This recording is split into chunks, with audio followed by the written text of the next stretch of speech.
of Noah Fuatalolo coming into the season, high hopes, 3-year starter. Yep.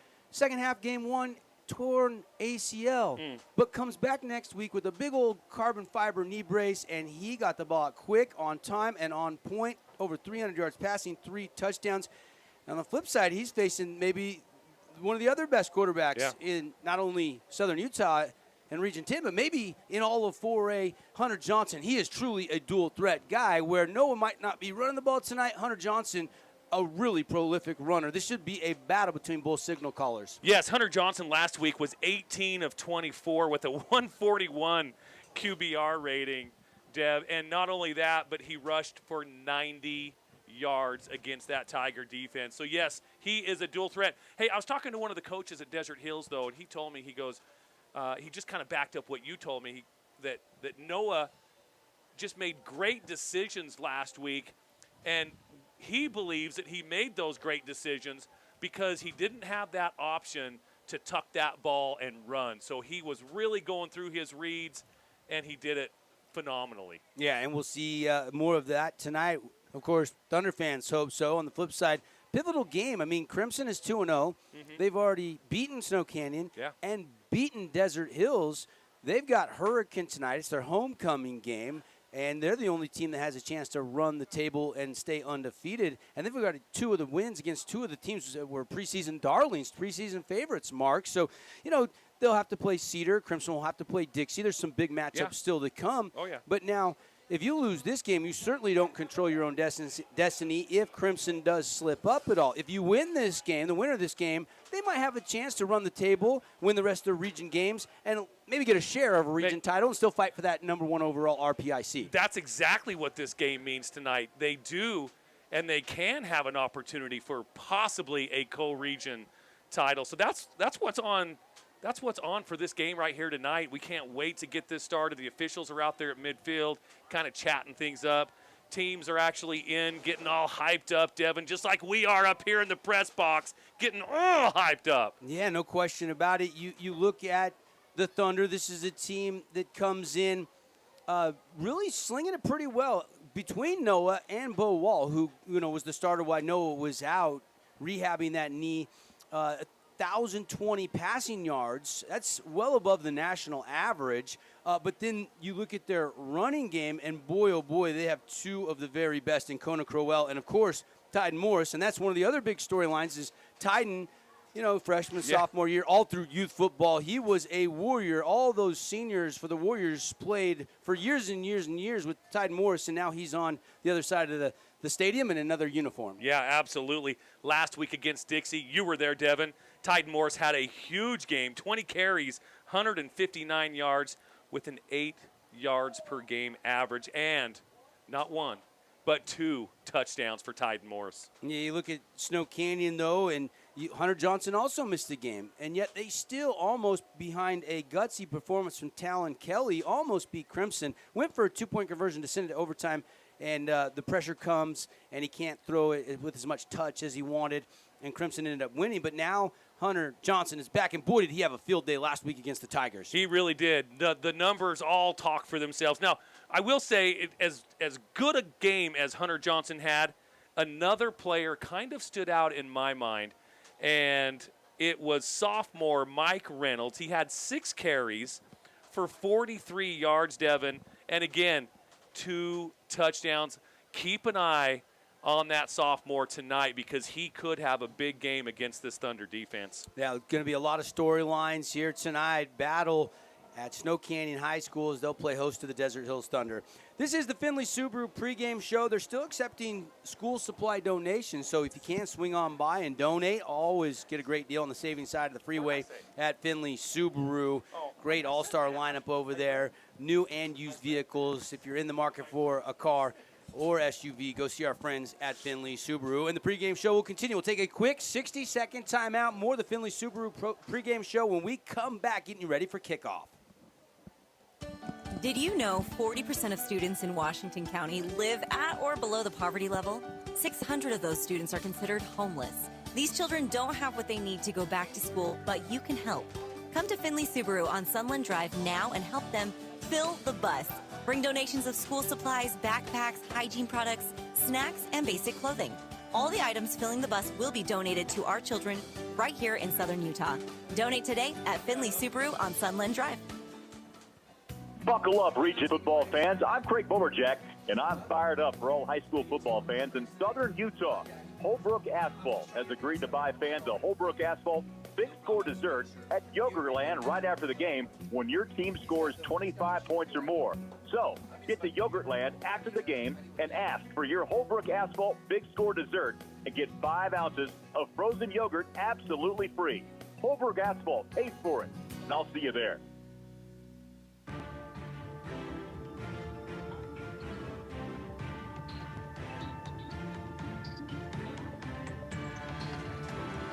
Welcome back to Snow Canyon High School. Devin Dixon, Mark Musgrave. Glad you're with us on the Finley Subaru pregame show. And Mark, let's dive into some of the other storylines. I think this game tonight could very well be won in the trenches. And often the big O-line, D-line don't get as much love, but the front seven, very, very talented.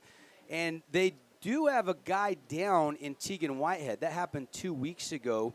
But Hickman can slide right into that position. You still got Rockwell Jones. You got some really good Warrior backers.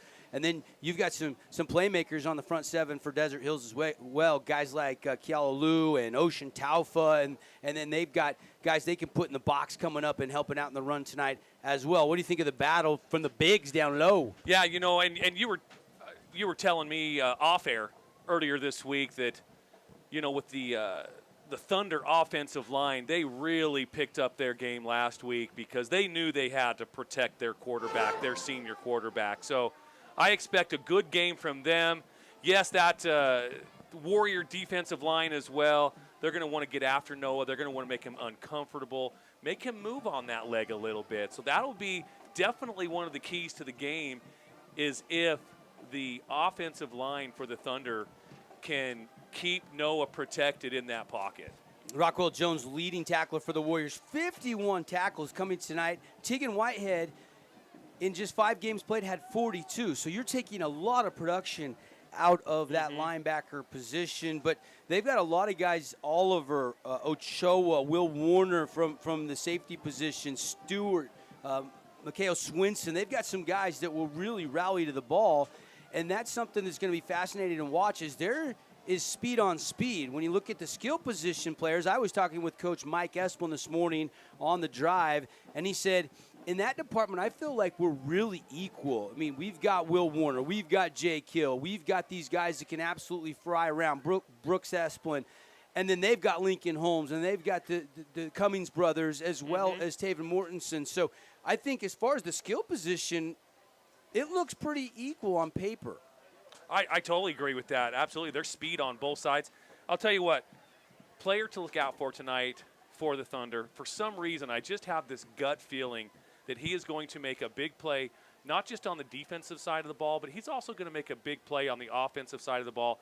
I think that Cy Polu, is going to be a big impact in this game. He's a kick returner. He's the kicker, the punter, I should say. I expect him to have a big game, both offensively and defensively. Keep an eye out, Devin, for Cy Polu. Kind of an X-Factor guy. Yes, that's my X-Factor guy for the day. I like that pick. I mean, he's only a sophomore, but you would think he's a senior. He never comes off the field. He's the punter. Sometimes he's out there for kick return. Right, exactly. Yes. We've seen him catch 2 touchdowns this year in the receiving game, and we know what he's capable of defensively. He's a name you're hear often. That is for sure. Looking at some of the other storylines in this game, what do you think about the in-game adjustments that Coach Esplin and Coach Rick Barry, the 2 head coaches, will have to make? Because I said earlier today, and I'll say it again, I feel like a hot start might not be relevant. These 2 teams both have enough octane offensively. If somebody got out to a 10-0 lead or a 14-0 lead, I don't think there would be panic. I think they would just make some adjustments, and the other team would be able to fight back into this game. Yeah, we've seen both teams, both coaching staffs make those adjustments at halftime. Being the PA announcer at Desert Hills, I've seen all their home games, announced them. I've definitely seen Coach Barry's staff make those halftime adjustments. I've seen the Snow Canyon staff as well make those adjustments. And again, hey, say the offensive line for the Thunder, they keep Noah protected. Do they call more blitzes on the Warrior side of the ball? But then again, you're going to leave yourself susceptible in the back end when those safeties, when the DBs are on those receivers one-on-one. So there's going to be some adjustments. There's no doubt about it.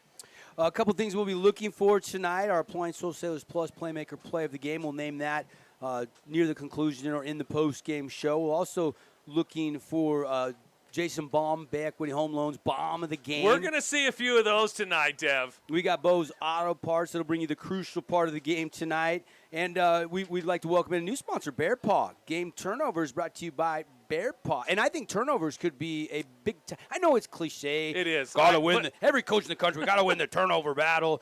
You know, but in a game like this, extra possessions are huge. Absolutely. Well, you don't – yes, it is a cliche, but it's absolutely legit. You don't want to give the ball to the other team, especially – hey, talk to Justin Herbert about that. 14-point swing against the Chiefs. The Chargers should have won that game. But you can't give the ball away. Doesn't matter where you are on the field, but especially in your red zone. A couple other things we'll be looking for during the broadcast tonight. The defensive play of the game brought to you by Morgan Pest Control. Player of the game tonight brought to you by Hearst Ace Hardware. And this is something we're really excited about here on the Fan Sports Network. Finley Hyundai touchdowns. Every touchdown, they'll feed a kid for a month through Neighborhood Connection. So they're making that donation. So, and if we get over 25 points from either team, everybody can go get free dessert, compliments of the Holbrook Asphalt Big Score dessert. So we got a lot of awards to hand out. Yes, we do. Throughout the night tonight. Let's take another quick 60-second timeout. More of the Finley Subaru post-game show. We'll dive a little bit deeper into some of the keys to the game, some stats to get you ready for kickoff. Thunder on the road tonight, taking on the Warriors. Stay with us on the Fan Sports Network, your home for Region 10 football.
Finley Subaru pre-game show on the safest side of the freeway, say the all-star lineup. And Mark, I'm just curious as we dive a little bit deeper into some of the keys to the game. What do you think is going to be really important tonight for the Warriors and the Thunder? You know what? Let's start off with the visitors, the Desert Hills Thunder. I think that Noah, as good as he throws the ball, as well as he threw the ball last week, he has to lean on that running game.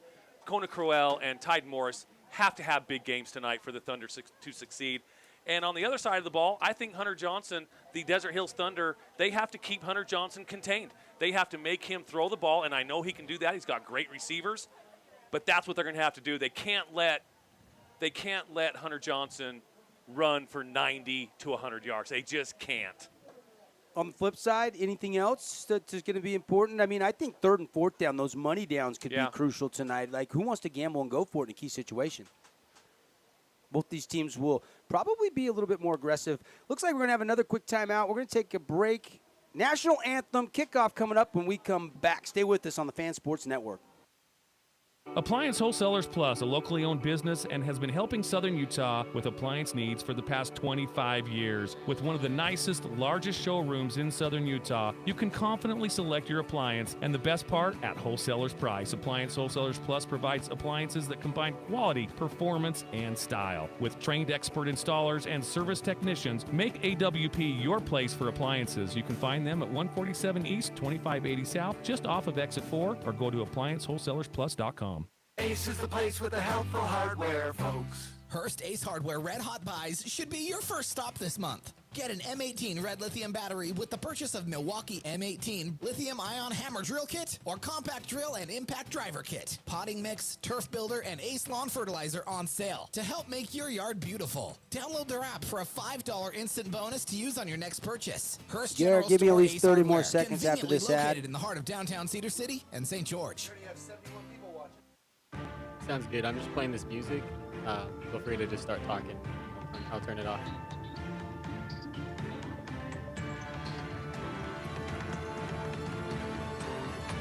Band here of the Warriors delivered us our great national anthem, and let's get some final thoughts here inside our Findlay Subaru pregame show before we kick it off. I'm sure the intensity in practice, the wrinkles that maybe the coaches were putting in is going to be fun to see play out tonight. We think this is going to be a fun one. And I always say expect the unexpected in Region 10 football, and we could see some twists and turns that we couldn't even script. I think we might even see some trickeration tonight. Hey, you know what? This is one of those games that you just have to open up the playbook a little bit more, show something that the other team hasn't seen on film. I totally agree with you, Devin. I think there's going to be some trickeration tonight. I think there's going to be some things that neither team has pulled out of the playbook until this game, because like we had discussed before, this is a big game. I know it's only the third region game for the Thunder, the fourth for the Snow Canyon Warriors, but this is a big region game. This game can certainly launch the winner into a possible co-region championship. I love it. I love it. Captains are out at midfield right now. Rockwell Jones, Hunter Johnson, Jake Hill. You got Noah Fuatololo out there with Taven Mortensen.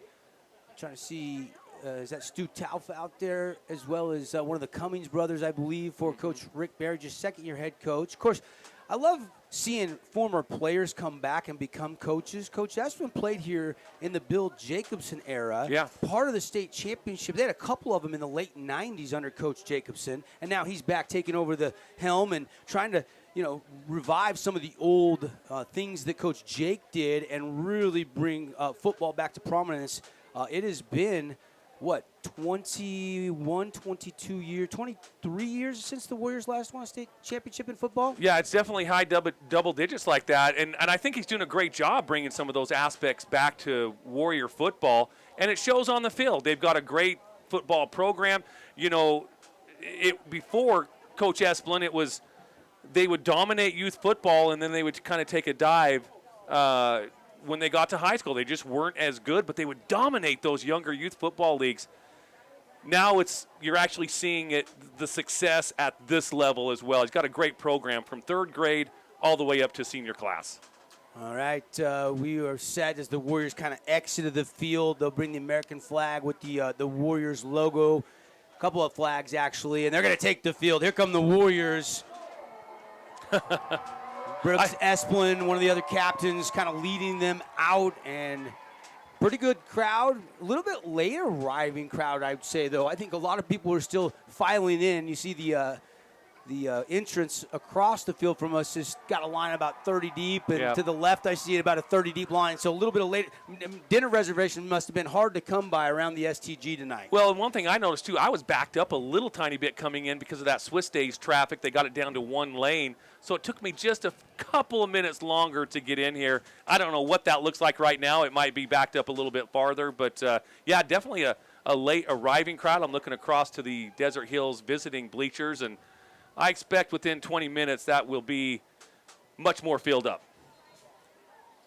It will be Tristan John and the Thunder kicking off. So the Warriors have lost the toss, and Desert Hills, of course, deferred. They'll have the ball in the second half. So we'll see the Warriors kick return, and we are moments away from kickoff in this one. The other games, and we'll be keeping tabs on the other games going on tonight. The old rivalry between Dixie and Cedar. Kind of fun for Cedar City fans. They have that game tonight, and then tomorrow night, of course, you'll hear it live right here on the Fan Sports Network. Utah Tech up at Southern Utah University. First time they have met on the gridiron since 2010, and this will only be the fifth all-time meeting between two colleges that are 45 miles, 50 miles apart on the I-15 corridor. And, of course, the other game is Hurricane at Crimson. It's Crimson's homecoming tonight. Tristan John puts a foot into it. It's going to sail into the end zone. Will Warner will let it sail over his head, and it'll be a touchback. And here comes Hunter Johnson and the Warrior offense. That's a smart kickoff. Just put it in the end zone. Don't give those dangerous, speedy receivers and returners for the Warriors to get better field position. Make them earn it. Go 80 yards. Hunter Johnson averaging 164 yards a game through the air, but 16.8 per pass. That is way up there per completion. And he's gotten plenty of touchdowns this year. 13 touchdowns for Hunter Johnson, and that's through the air, but also has, 2 last week on the ground. Yes. Yeah, he was a beast on the ground. The Tigers just could not contain him.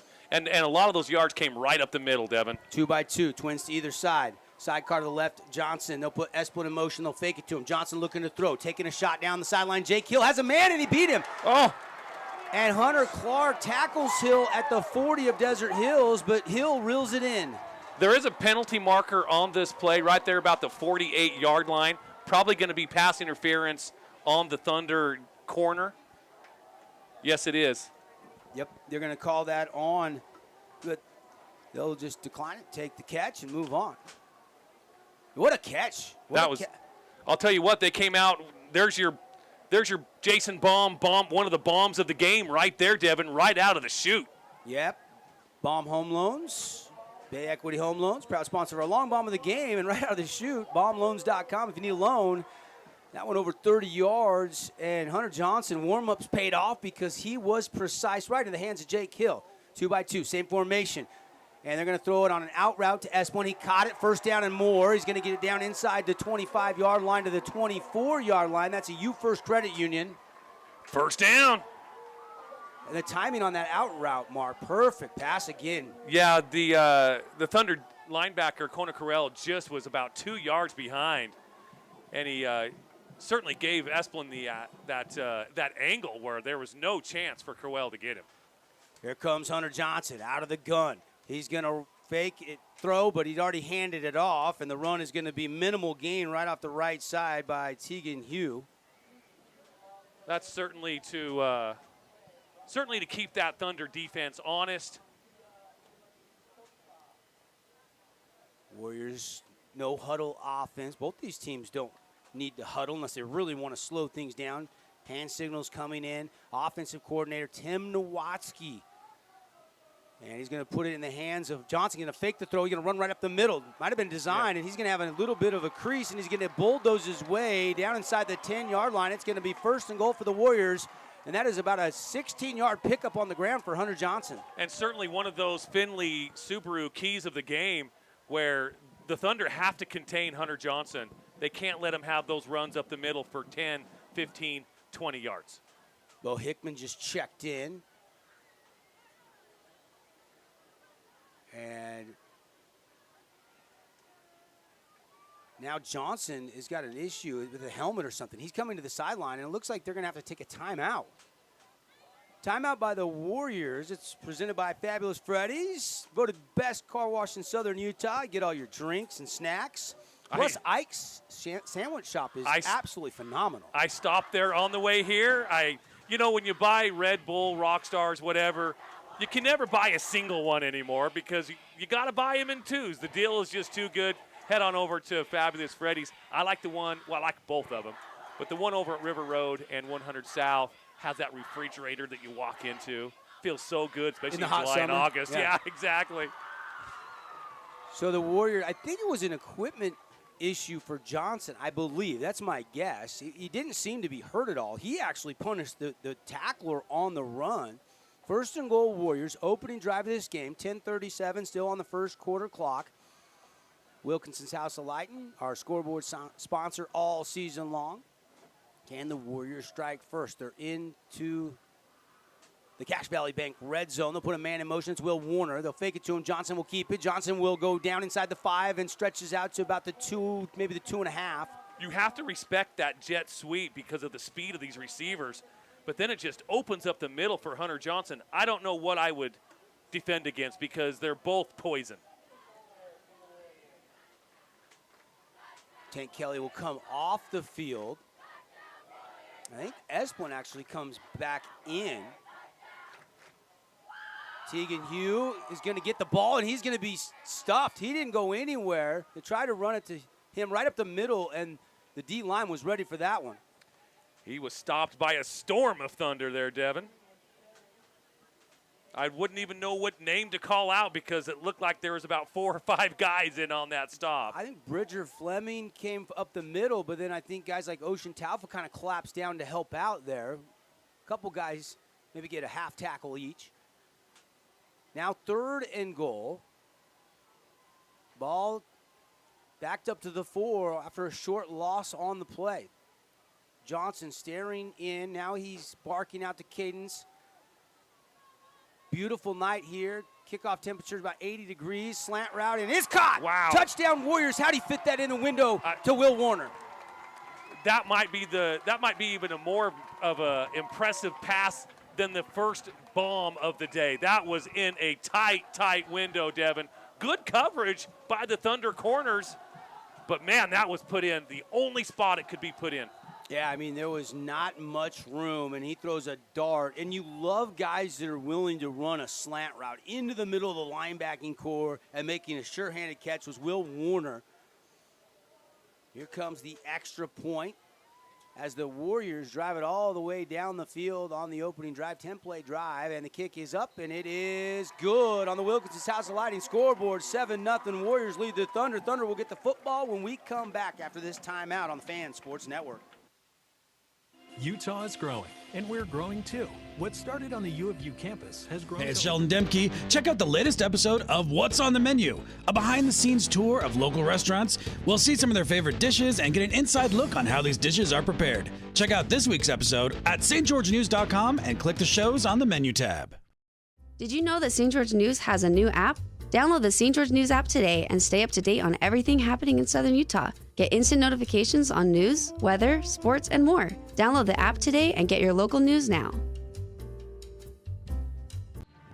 Very impressive drive, Mark, capped off by Will Warner grabbing that touchdown pass from Hunter Johnson. That was efficient. It was. They marched 80 yards with really little to no defense.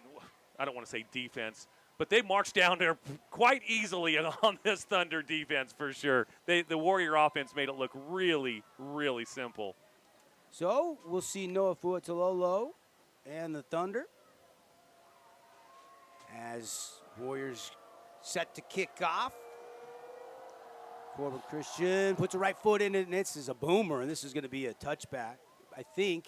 Yeah. And just barely. It looked like almost Kona Crowell got his feet outside the line, or was that Polu? That's Polu it was out Cyrus, there. But Yeah. he was trying to return that, wasn't he? He was. He wanted to catch that, but he had about a half of a foot inside that end zone, and they're going to call that as a touchback, obviously. But, yeah, Cyrus, he wanted to take that out. And he's such a punishing runner. He wanted to punish a couple of those Warrior special teamers.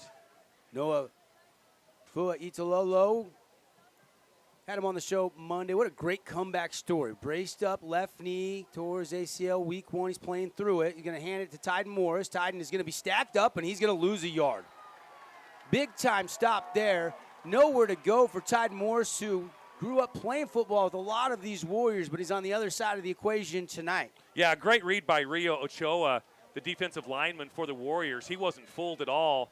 And I'll bet these guys are a little pumped up to stop Tyden since he's an ex-teammate. Fui out of the gun. Sidecar to the right is Morris. Left on your TV dial. They're going to play action pass. They're going to dump it underneath. And looked like there was a stock block. Holmes thought that, you know, they were going to go with something else on that RPO, and he was already blocking, and the ball falls incomplete. Yeah, that was definitely some sort of miscommunication, I thought, on that, Dev. Noah thought the receiver was running a different route because it just wasn't even close to anybody. So 3rd down and 10. They did give Morris on that first down momentum back to the original line of scrimmage. Fui going to throw, stepping up, looking, and he is going to run, and he is going to take a hit and go down and gain about 2. He does hop right back up, but the Thunder are going to have to go 3 and out and punt the football. Wow. Again, this Warrior football team really really hyped up. The offense made it look really simple, and now the defense just made it look really simple.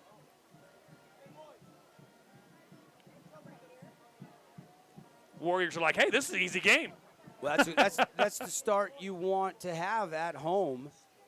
Drive down the field, score, get a 3 and out, get the ball right back, and they should get really good field position here. Cyrus Polu ready to punt this away. It's a low spiraling kick. It's going to land around midfield and go out of bounds at about the 46. So the Warriors short field to work with here as they come out for possession number 2 and a 7-0 lead. Yeah, Warriors definitely have that field position. They're winning not only the battle on the scoreboard, but right now they're winning that battle of field position. Short field to go with. They've got 53 yards to pay dirt. Here comes Hunter Johnson. Already has a touchdown pass under his belt. Also had that 16, 17-yard run on the ground. Doing some nice things. The dual threat quarterback ready to go. Jake Hill's going to come across the field to the near sideline. Big target. We saw him get behind the defense on that opening drive. They're going to go play action throw. Now it's going to be a run, and that's going to be about a 4-yard gain, and the ball come out. The Thunder players were certainly acting like it, but I think they're going to call him. I think they're going to call him down. Yep. Yeah. I think it might have been down. That's Tank Kelly. So something happened to Hunter Johnson, had to take the timeout. Tank Kelly's in at quarterback right now. Is this a little RPO look here with Tank? I mean, he came in 2 weeks ago in the Crimson game and played well. I wouldn't think that this is planned by any means. We're going to have to try to get some word from down on the sideline about Teagan. Hunter Johnson? Or Hunter, I'm sorry, yes. Trying to survey the sideline. He is. Oh, looks like he's getting his arm worked on a little bit. He shoulder. is getting a little something from the trainer down on the Warriors sideline. So Talon Kelly, call him Tank, is in right now. 2nd down and 7. They'll go empty. And Kelly looking down the field, high arcing pass, trying to find Hill, and he overshot him by a couple yards, incomplete. Yeah, good coverage as well. Hunter Clark down there with good coverage. That would have been a very, very tight window for him to sneak that one into. But we've seen that movie today. Yeah, for sure.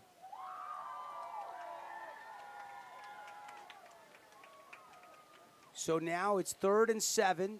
They'll go trips as Esplin comes across the field. Excuse me, that's not Esplin. Esplin's in the middle of the trips formation. Not a bunch formation. Spread pretty wide as Hill, almost 8 or 9 yards from the Warriors sideline. Certainly you'd think it's a passing situation for Kelly. He's going to get it out quick, and out route, quickly pushed out of bounds. He'll pick up maybe 3 or 4. It's going to be 4th and short, but they are in Thunder territory. This is one of those 4th and 3s. You're past midfield, decision time, and it looks like the Warriors are going to stay aggressive and go for this, Devin. So 4th down and a long 3 here from the Thunder, 46-yard line. Got to get it to the 43.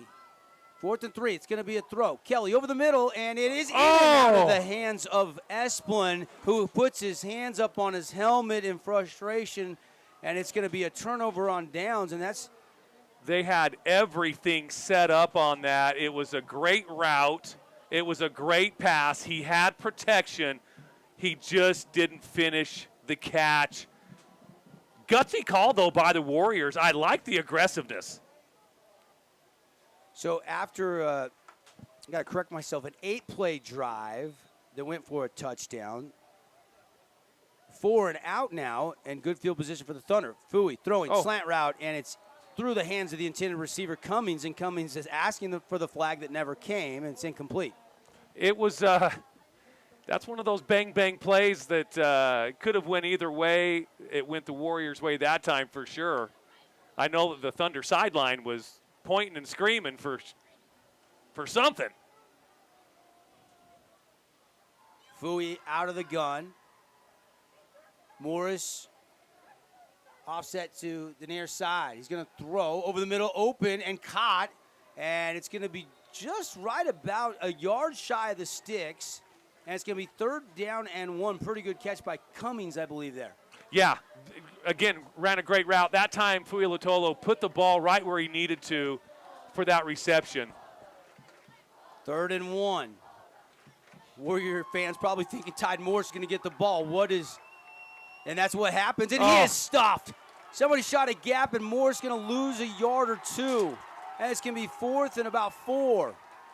I'll tell you what, everybody in this stadium, I think, thought that Titan was going to get that ball, and everybody in this stadium was correct. Nowhere to go for Morris, and now they're going to go for it. Warriors just tried that. It didn't work. Now the Thunder will try it from just inside Warrior territory. Ball at the Snow Canyon 47, 5:53 to go. Warriors have a 7-0 lead, and now we've got a fabulous Freddy's timeout taken by the Thunder. Thunder's going to talk about this a little bit. Either they didn't have the right formation out on the field, or they were just a little unsure what they were going to run. Hey, if you're going to go for it, you better call your best 4th and 4 play. You've got to do that. I know the Warriors just did that. We saw what happened there. Do they continue to go for this, Dev? Yeah, I would think so. I mean, Jim Eggleston is the passing game coordinator, and I bet if he has his say, they will. Of course, Sam Stevens is the run game. They're kind of co-coordinators for Rick Barry. Probably not a running situation now because they lost 3 yards. Yes, exactly. Who was it that shot the gap? I was trying to catch the number, but they all started celebrating. Right. Was it Coulter Stewart, one of the linebackers, or was it Rockwell Jones that shot up in a blitz and got Tide Morris? I think they're going to leave the offense out here. Here comes. They certainly are. Now Noah told me how to say his name. Right. And it's still very difficult to say it accurately. It's Uae Tolo. And he's going to run a quick pitch to Crowell, and Crowell is going to burst ahead, and he's going to get the 1st down.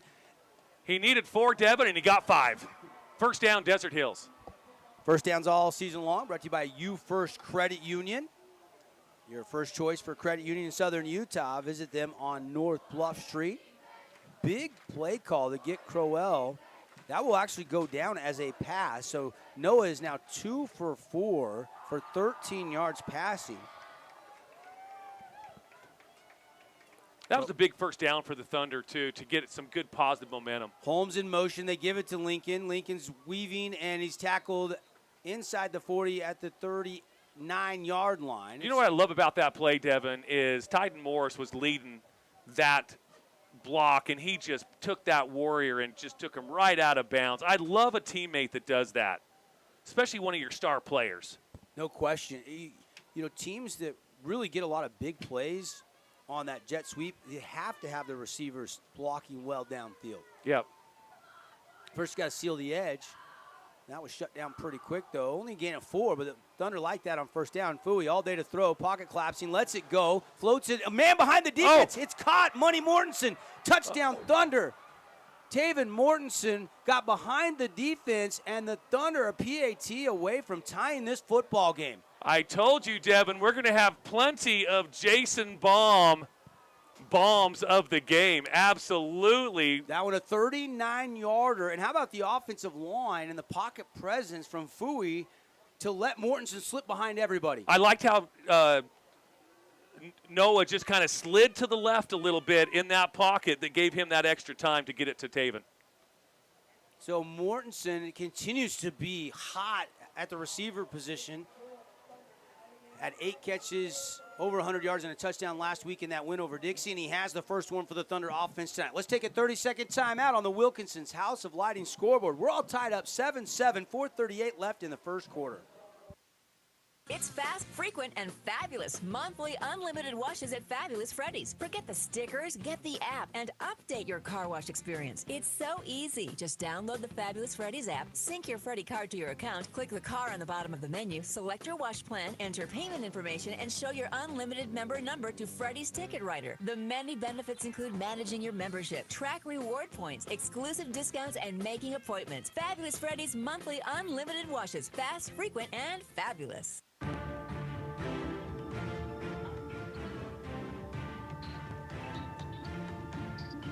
Hey, welcome back. That's another Findlay Hyundai touchdown. They've teamed up with Neighborhood Connection to feed local kids. Every touchdown scored, they'll feed a child for an entire month. Go to neighborhoodconnection.net to learn more or donate. $5 could make a big difference if everybody listening or watching goes and does that. Yeah, absolutely. I love when our local businesses certainly support our kids here locally. Kickoff is going to be out of bounds. So that is going to be a bad break there, and that'll give the Warriors really good field position. You know, and I just don't understand that, where you just give them an additional 15 yards, or where do they put that at, the 35 or 40? Yep. They took a sideways bounce, but smart by the special teams not to go touch it. He's got the leg to just put it in the end zone. I would do that every single time and make that offense go 80 yards every single time. You know, I know they tried to get him to field it down here in the corner, maybe pin him down there for down at the 10 or the 15-yard line, but just boot it through the end zone. By the way, Hunter Johnson is back in at quarterback, and he's going to run a design QB draw. He's got some room up the middle, and slides, gives himself up just shy of a first down. It's a pickup of 9 right up the middle. And the Thunder defender, I believe that was Rylan Felipe, kind of landed on him, but Hunter kind of slid to the side. It wasn't really a very good giving myself up slide. Second down and short. Do you take a shot here if you're Coach Esplin or offensive coordinator? Both teams have been aggressive so far, so I wouldn't be surprised at all, Devin, to see this go deep. Clark sagging well off 10, 11 yards on Will Warner. They're going to run it, and it's going to be stuffed in the backfield, and it's going to be a loss on the play. Coming up, number 44 for the Thunder, making that stop, and that was Davis Olson. Of course, we saw his older brother Eric Olson have a great career at Desert Hills, and now he's playing football for Utah Tech. Absolutely. Yeah, I can't wait to see him more on the field here the next year or two. Into the first quarter in Cedar City. Dixie leads Cedar 3-0. Throw over the middle. It's caught by Esplin.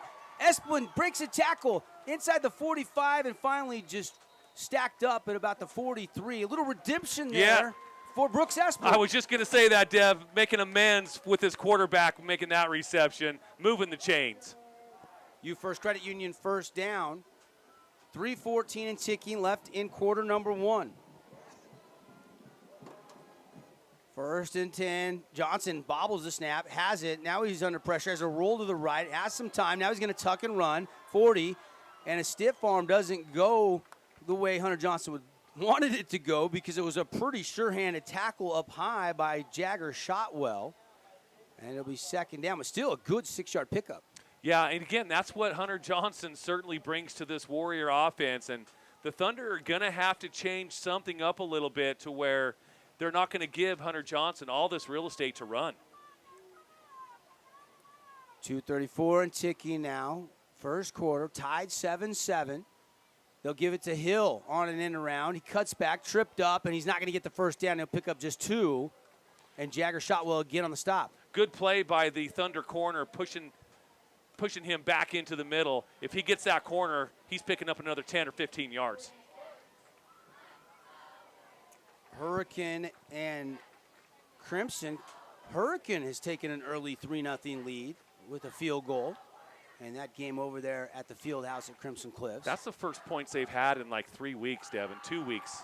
Yeah, since the Pineview game, right? Yeah. Got shut out 2 weeks in a row. Run up the middle, first down and more. And running that one, I think it was number 25, first carry of the game by Max Reynolds. Yeah, Max Reynolds, again, that's one of those players that I told you to keep an eye out on because he had a great game against the Tigers, ran really hard. Hickman comes off. Carson Nowatzki comes in. First and 10 Warriors. Johnson, whatever problem he had, missed that one series. He's back out there slinging it, out route, caught. First down, and then more down the sideline, and finally driven out of bounds at about the 15. It's a pickup of 15, and now into the Cache Valley Bank red zone. This Warriors offense humming again. These receivers just have too much room. I don't know. It looks like the Thunder are playing kind of a soft zone, or they're just getting beat really bad man-to-man. Tegan Hugh in the backfield next to Hunter Johnson. They're going to throw, looking. Johnson now is going to scramble and roll to the right. Eyes downfield, fires into the back of the end zone, and it is broken up, diving. And it was a nice defensive play right in front of Jake Hill just to deflect that football. Yeah, I'll tell you, even though we know the Thunder team very well, these numbers on these Thunder jerseys are hard to pick up. I think it was either Clark or Holmes. It was 2 or 6 with the pass breakup, the B-rup. Hughes switches sides, second down. We got to talk to Coach Barry about these jerseys next year. Well, I think they're going to be – I think there's a rule going in 2 years where you have to have the numbers dart. And the throw down inside the 5, and it is caught by Will Warner. And that is just past the line to gain. That's another U-First Credit Union first down. It'll be 1st and goal for Snow Canyon trying to retake the lead. And again, this defense playing kind of a soft zone, and they're just leaving way too much room. They're afraid these receivers are going to get behind them again. But when you're down in the red zone here, get up on them, bump them at the line, make them work. Hunter Johnson is 6 for 7 in this game. They're going to run it. Oh, and as he handed the ball off, Nowatzki, turf monster, got him, I believe. Or did he trip on did he trip on Johnson's foot? I couldn't tell. He just went down almost untouched. He was about 2 yards past Johnson, but he could have been going down as he was passing Johnson. So, yeah, hard to tell. But, yes. Johnson 6 of 7, 102 yards and a touchdown. 4 carries, 27 yards. And it'll be 2nd down and goal, back at the 10. Rolling right, looking. Now Johnson's going to tuck, going to run. He's going to get the 5. Diving ahead, and he is going to be stopped just shy of the goal line. He takes it all the way down to the 1, and it'll be 3rd down. He's already crossed the 35-yard rushing mark, Devin. So, again, he's well on his way to another big game on the ground. And with that first drive of the game, passing as well. It's going to be Hunter Johnson this, Hunter Johnson that. He's having a great game so far. That'll do it for the first quarter. We've played 12, haven't settled anything. 7-7 on the Wilkinson's House of Lighting scoreboard. 60-second timeout. More football on a Friday night when we come back on the Fan Sports Network. Hey, it's Sheldon Demke. Check out the latest episode of What's on the Menu, a behind-the-scenes tour of local restaurants. We'll see some of their favorite dishes and get an inside look on how these dishes are prepared. Check out this week's episode at stgeorgenews.com and click the shows on the menu tab. As a local business owner, it's important to get the word out about your business. More people equals more revenue for you. Get your business in front of over 160,000 people in southern Utah each week with St. George News. Contact St. George News today. First Ace Hardware is conveniently located in St. George on the corner of Bluff Street and St. George Boulevard with 30,000 square feet of lawn and garden, paint, tools, fabrics, sporting goods, and the most complete nut and bolt section in town. First General Store, the Big Ace store on Bluff and on Main in Cedar City. Devin Dixon, Mark Musgrave. I'm telling you, Devin, this could be one of those Region 10 epic games that you just file under unbelievable. As like you had mentioned, after one, it's 7-7. Well, a lot of people were asking me today, hey, what's your lean? What's your lean? I said whoever has the ball last will probably win. That was kind of my lean. I never make a prediction on a game I'm calling, but I just kind of felt like this one on paper had close game written all over it. That very well could be the deciding factor of this game. You're exactly right, is who has the ball last in this game. The 3rd and goal, it's certainly 4-down territory. You got to believe here for Snow Canyon. They're trying to score here, not have to worry about any kind of decision on 4th down. Johnson will keep it. He's going to be hit and driven back, and he won't get it. Thunder were ready on that left side of their defense. They're trying to run it off right tackle, and now decision time is in effect. Do you put points on the board, Dev, or do you go for it? They've been aggressive so far. Both coaching staffs, both teams have been very aggressive. I don't think you came into this game thinking we were going to, kick field goals from the 1. I think Coach Espel and Coach Nowatzki, they're going to have Hunter Johnson run a little RPO and try to score right here. Detmer's not the only one that's thrown touchdowns to Coach Nowatzki. I have done that, Devin. Okay. I have. Really? We played in several Turkey Bowls together, and Really? When we lived in the same neighborhood about 20 years ago. They're going to run a pass into the corner, jump ball, and it's incomplete. A flag down, though, and they're going to move it half the distance to the goal, and they're going to have another attempt here. I think Hunter Clark had a hold of one of Hill's arms or Warner's arms out there. He definitely had a hold of it, but I think Clark's argument is I didn't grab him until his one hand went up to grab that ball, and that's when I pulled him away from it. That's his argument. Now, I'm not sure if that's the case, but that's his argument. Don't have the privy of our Holbrook Asphalt instant replay tonight, so won't be getting a second look, but certainly two officials threw the flag. And so now Hunter Johnson and this offense, 4th and goal from the half-yard line. Johnson out of the gun. Now he's going to look over, and play clock might have been winding down. It looks like we're going to have another Fabulous Freddy's timeout. Oh, Thunder called it. No, they just changed it. Snow Canyon takes the timeout. You could see Hunter Johnson look Yeah. over, and they were not a bad. In first half, you're not trying to save or preserve timeouts. We're going to keep it right here. Yeah, they become definitely much more valuable in the second half for sure. So we'll keep it right here. And trying to maybe get a hold of Jeremy on that, Mark, because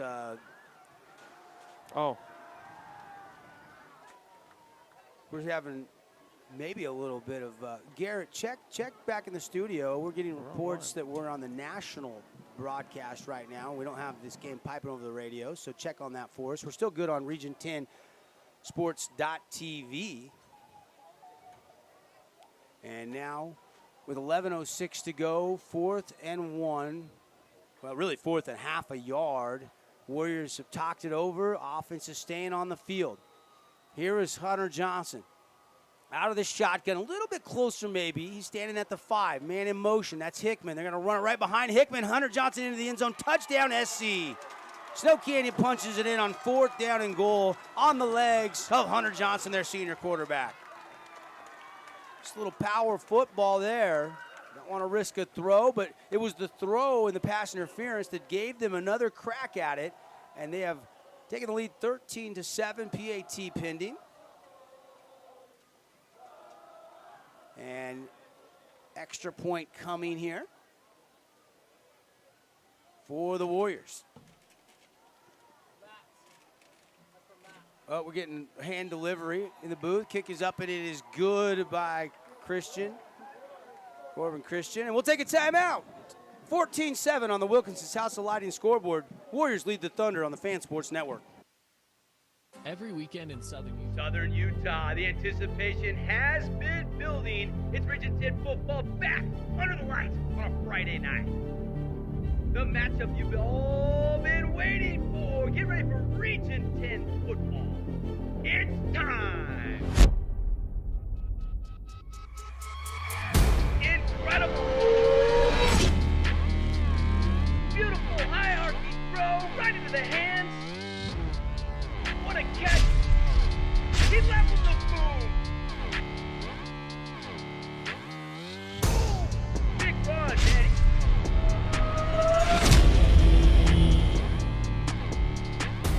Oh, what a catch.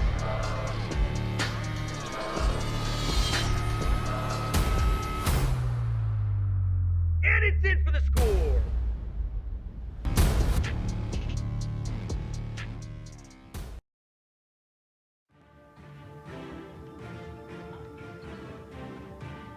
Back on Region 10 Sports.tv. It's a return, and it's going to be off the left side by Kona Crowell. He can take it out near the 25, maybe the 26, depending on the spot. And here comes the Thunder offense again. They had a 3-and-out and punted on their first possession, and then a 39-yard touchdown as Fui hit Mortensen for the score. But now Hunter Johnson has thrown one and ran one as it's 14-7. Yeah, I'll tell you what, the Thunder need to answer right now because it looks like they're gonna have to answer every Snow Canyon score for sure. Going to run it up the middle to Ford, and Ford's going to pick up 3 to the 30. You know, he put his foot in the ground right there, Devin. I think that was designed to go to the outside. He saw that it wasn't there, put his foot in the ground, went up the middle, again, picked up 3 yards as opposed to possibly even losing yardage. So that was a good play by the Thunder running back. 14-7, our score. Second down. And out of the gun. Huayitolo going to run it again. This time he's going to go to the left side, and it's going to be a pickup of a few by Cummings. One Cummings brother is the junior, and one is the senior. That was the senior, Aizen Cummings. Number 7, Javian, is just a junior. Again, the Thunder kind of leaning on that running game right now. And they're going to run it to Morris, and Morris has the first down a little bit more, but a really good tackle out wide made by Stewart. But a U First Credit Union first down for Tyden Morris. I'll tell you what, that's a gutsy tackle by that Warrior Stewart, because I'll tell you what, if I saw Tyden Morris coming to me, I might just do the old ole, let him go. He's a big, powerful, punishing runner. It's going to be a run to the left side. Morris again, 5-yard pickup, puts his head down, gets 10, and maybe falls forward for a pickup of 11 and another first down by Tyden Morris. Thunder have that running game going now.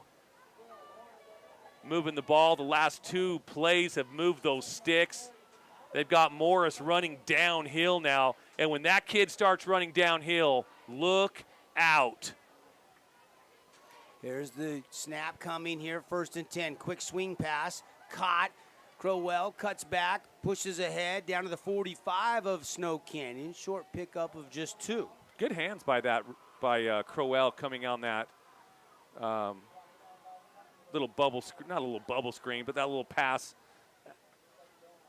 Grabbed it with his hands and picked up 2 yards. Second down and 8. Devin Dixon, Mark Musgrave, Region10Sports.tv. Thanks for watching tonight. Thanks for listening as well if you're on the radio. 8:40 on the second quarter clock. Snow Canyon up by 7. Cummings goes in motion. They give it to him. And Aizen Cummings is going to be wrapped up for a loss on the play. A loss of 1. And that did not work out well. Somebody missed the block, and the Warriors there to make a sure-handed tackle.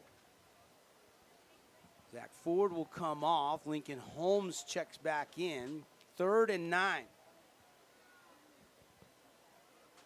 Got their playmakers in there for sure with Holmes, Mortensen, Morris, Williams.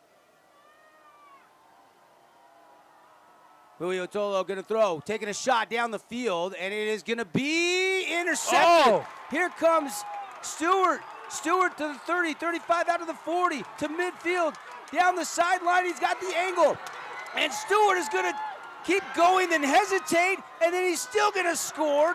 No, did they say he stepped out?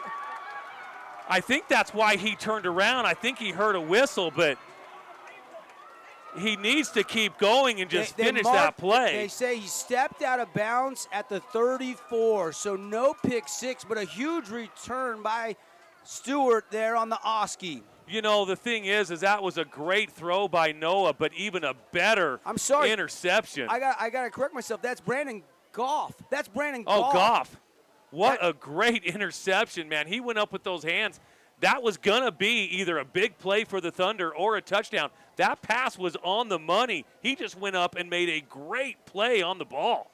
For our radio audience, welcome. We had a little technical difficulties there for a minute, but we are back on the airwaves now. Second quarter, 7:40 to go. 14-7 Warriors leading right now. Thunder taking a shot down the field. It's intercepted by Brandon Goff. I looked down at my roster, and Coulter Stewart's 8 and Goff is 7, and I just looked at the wrong line. So I apologize, Brandon. I see you. Now, I don't. Why are we where we are now? I missed the call.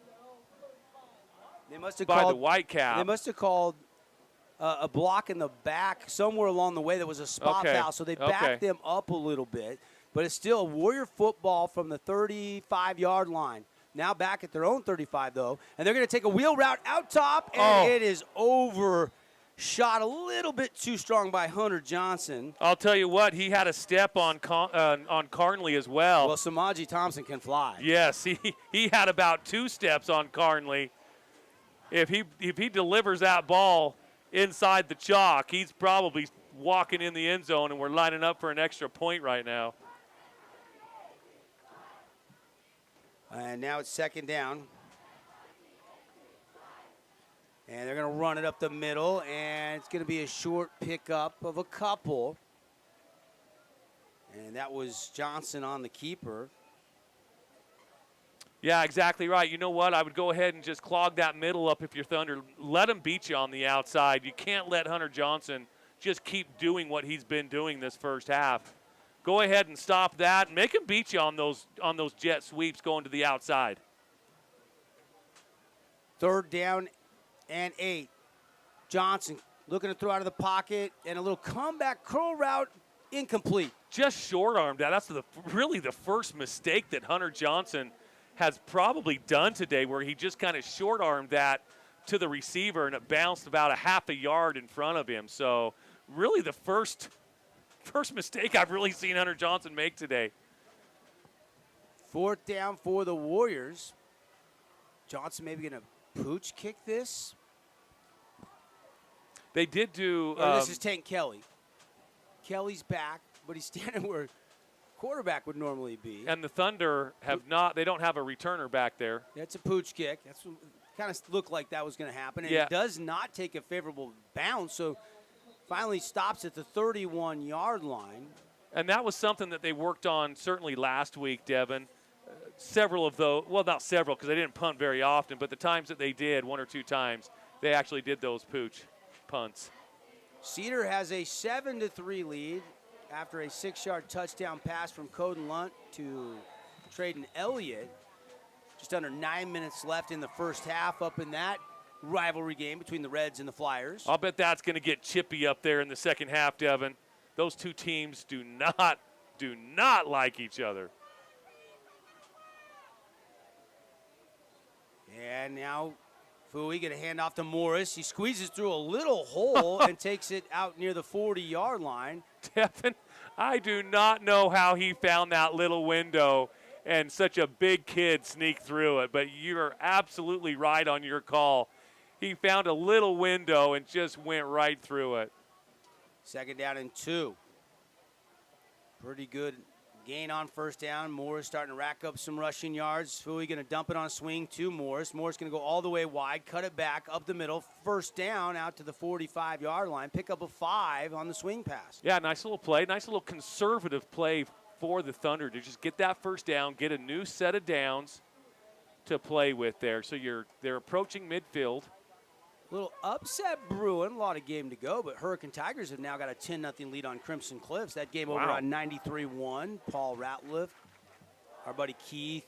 Good for the Tigers. Keith Curtis over there with him, yeah. On the call. 1st and 10, 5:53 to go. Another little quick pass outside, complete. And going to get all the way Cummings to midfield before he's upended. Another 5-yard gain for the Thunder. Yeah, right now, I think they're just getting a little rhythm, Devin. These are very conservative passes, but they're picking up nice little chunks of yardage, making it a very good down, 2nd and 5. Yep, you like that as an offensive play caller. Out of the gun. Fui going to throw over the middle and incomplete. Good coverage by Brooks Esplin. Not much room to fit that in. Yeah, I would have had to have been perfect. And it looked like Noah kind of short-armed that up a little bit too. Didn't quite put everything on it that he had. But like you said, it was a tight window. It would have been have to have been perfect. Just trying to find Javian Cummings, so it'll be 3rd down. 60 yards passing on 5 and 9 so far for Noah Puitalolo. And he's going to throw again. Setting up the screen. Morris one-handed catch. Gets a block. And it's a 1st down. Another First Credit Union 1st down. What a catch by Morris. Devin, I don't know if there's something that kid can't do. That was a beautiful catch on the near sideline closest to us. And he just brought that in one-handed. Picked up probably 6 yards beyond the first down marker. Great play by the Thunder running back. Fresh set of downs for the Thunder. Trailing 14-7. Another swing pass. Conan Crowell up the middle. He's now back to the outside. Runs over a would-be tackler, fighting for a first down, and he got it. Picked up 12. And the Warriors' defense maybe could have kept him short of the line of game, but a broken tackle late by Crowell moves the chains once again. I'll tell you what, he was dancing around down there. Great footwork.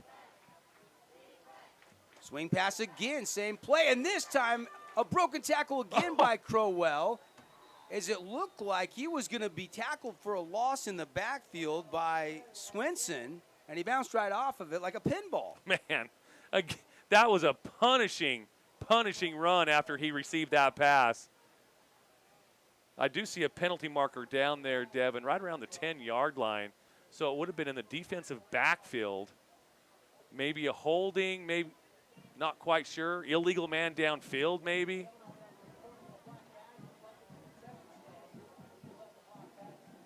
Yep.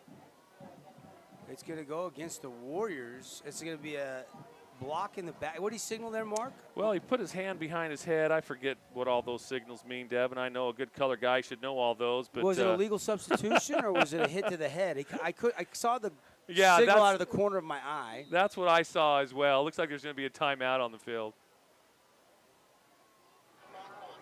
Timeout taken by the Warriors defense and presented here on the simulcast by Fabulous Freddy's. Glad you're watching on Region10Sports.tv or listening on the Fan Sports Network, 99.5, 95.3 in St. George, 93.1 or 1400 AM up in Cedar City.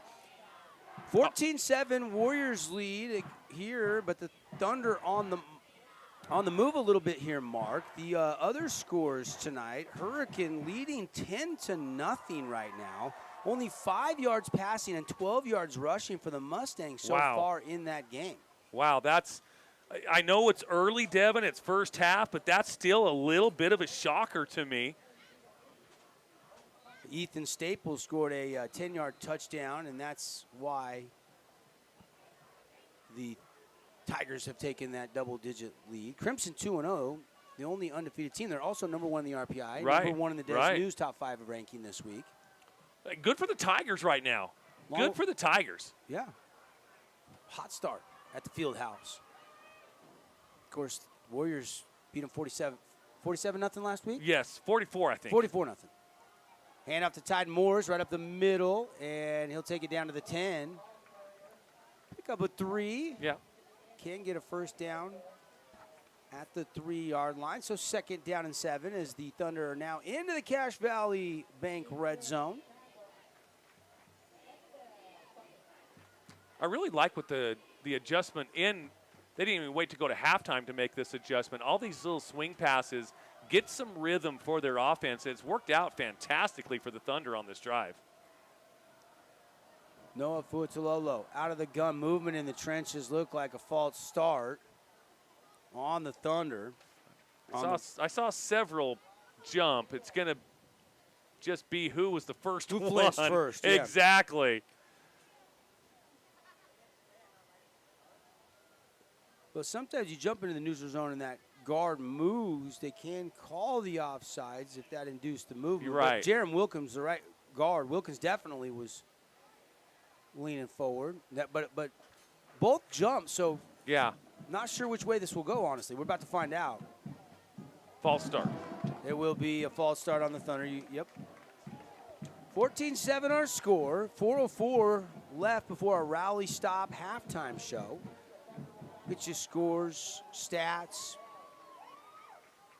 You know, it's really been a clean game, though, Devin. Yeah, we've had a few PIs. penalties, couple PIs, but other than that, the other mistakes that drive the coaches crazy, the offsides and the false starts, that's really our first one. 2nd down and 13. Shot to the end zone, and it is off the helmet of Esplin, I believe. Cummings wanted the flag. It never came, and they took a shot there, and Esplin running right in his hip pocket, stride for stride. I thought that was great coverage by Esplin for sure.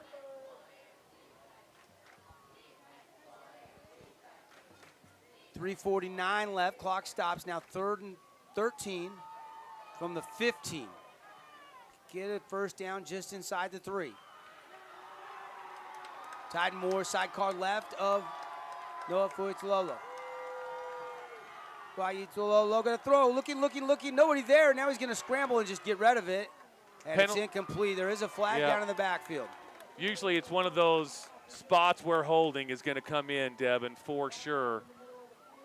You know, that's one of those plays, you know, before Noah gets hurt, that he just tucks that ball and goes. And he had a lot of yardage, or a lot of real estate that he could have done that. But with where he is with his knee and stuff, just doesn't have that option. They're going to bring on the field goal unit, it appears. They're going to decline the penalty. So as soon as the penalty was declined, I believe the kicker is not Tristan John. What number is that, Mark? 59, I believe, kicking. I have not seen him kick. Alexander Jones, the DN, I think is attempting this field goal kick from 32 yards, and he got it. Boy, with plenty to spare, too, Devin. So the 32-yard field goal is good, and it is 14-10. Snow Canyon has the lead, but the Thunder do get points on that drive. We'll take a quick 30-second timeout and be right back on the Fan Sports Network. Did you know 40% of students in Washington County live at or... The clouds in the sky seem less noticeable than the cloud connected to your phone. Data is quickly becoming the new currency in our society, and all the information you or your business can hold is priceless. So why not store it, secure it, and protect it? That's where we come in. Our job is to assist you in ways that help you to facilitate your business. Tonic Data Center redefines the meaning of data protection. Located in the disaster-safe zone of St. George, Utah, we have created a faster, friendlier, and more secure way to connect to you.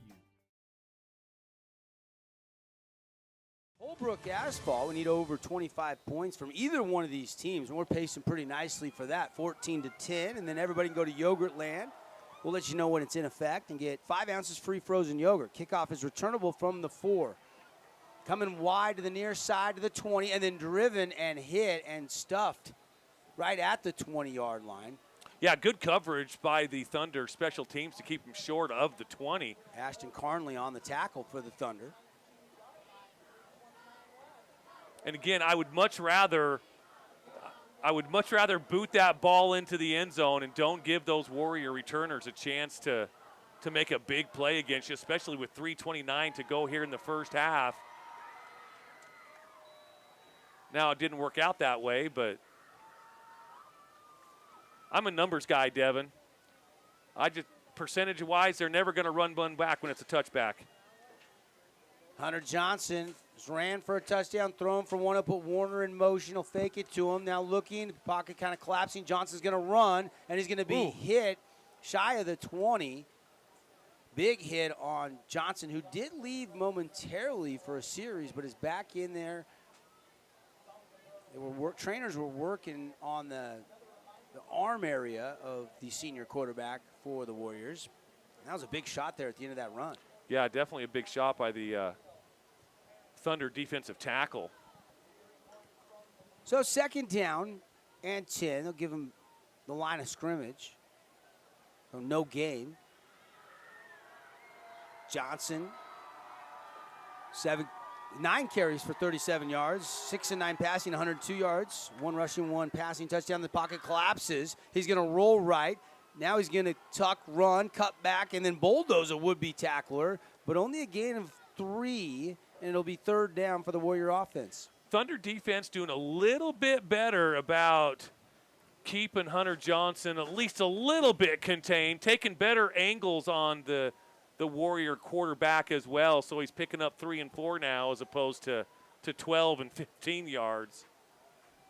2-minute drill continues if the Warriors can get 7 here. 3rd and 7 from right around their own 23. Pocket collapsing. Johnson going to roll left, look to throw, fires it. He's got a man, and it is caught. Nice catch. That is, I think, Samaji Thompson that brought it to the body, and that's a U First Credit Union. First down. Coming back towards your quarterback perfectly. Tough to defend that when you run a deeper route and then you work back down the field, and that's exactly what they did right there. And you know what? That's the Thunder defensive plan right now. Keep everybody in front of you for But sure. it is a penalty on Snow Canyon, and that will be accepted, certainly. Holding from the spot of the foul, so now they're going to back him back up and replay third down. Looks like it's going to be from about the 17-yard line, maybe the 18-yard line. And so it'll be third and long. We'll try to do it all over again here. Johnson surveys the defense, trips to the near side, single receiver to the top of your screen. Warriors working right to left on your radio dial. They go empty. Now they snap it, throw it up high, and it is a diving interception that's incomplete. Taven Mortensen was the closest to the football, but he could not bring it in. And now, got to believe the punt unit on as they're inside their own 20, and the Warriors still have the 14-10 lead. And here's something that the Thunder probably wasn't expecting, to get the ball back with over a minute and a half to go here in the game. And they've got 2 timeouts left, Dev. Have they called one yet? Did Yes. they call one earlier? Yes. I think, well, no, the official pointed towards that. Right, and then they changed it. Yeah. So they at least have 2. Pooch kick, and it is a low one. Nobody back deep. Racing back to it. It's Holmes, but he won't touch it, and he'll stop at the 33-yard line. You know, back in our coaching days, Dev, we'd be screaming on the sideline, "Poison, poison, get away from that." You never know how that football is going to bounce, and it bounces and hits your foot. And Yeah, I don't mind Holmes racing towards it just in case he turns and sees that somebody's not within 10 or 15, but they were close enough. They I think were close. Yeah, he pulled off and made sure that he didn't touch the football. Yeah. So Desert Hills now has a chance with 1:31 before the Rally Stop halftime show to try to maybe take the lead. They're down by 4, 14-10. Warriors on top of the Thunder. This drive will start from the Thunder 34. They'll hand it off, and it'll be a pretty productive run of 4 out to the 38. yeah, nice little game on that jet sweep by Cummings. Again, one of those runs that he just really kind of stuck his foot in the ground and went up the middle to pick up positive yardage for the Thunder. Thunder ready to go. Snap will come with 1:08 on the clock. Over the middle, it's caught, and it's a U First Credit Union first down. A hit comes immediately at the 45. Again, Cummings in on the play on that one. They'll stop the clock momentarily for the chains. Now they'll fire it up again. A minute left in the first half. Approaching midfield. Noah Fuitalolo out of the gun. Looking to throw quickly, does. Fires it, caught, and stretching out of bounds. No, they say clock continues to wind. It's short of the line to gain. It's a 9-yard pickup. Caught by Mortensen or Cummings? I couldn't tell. It was Cummings. You got to wonder when the coaching staff is going to call a timeout here. A lot of time ticking off the clock here. You got there, you go. Why wasn't that called 10 seconds ago, Devin? 36 seconds to go. Lost a little bit of precious time. We'll keep it right here. Another Fabulous Freddy's timeout. And I think Coach Barry's saying, hey, I called that just a little bit earlier than that, so they might put time back on the clock. We'll get you scores from around the region. Crimson has scored, Okay. but Hurricane leading 10-7. We'll get you the Dixie Cedar update, plus some other scores from around the state. A few college football games tonight. Give you a little halftime preview of the game we've got tomorrow night here on the Fan Sports Network. Trailblazers and T-Birds, first of 2 meetings. You and I will be up there. Yeah. Part of that broadcast tomorrow night from Eccles Coliseum. It's a 6 o'clock kickoff. I am just excited about this rivalry, Devin.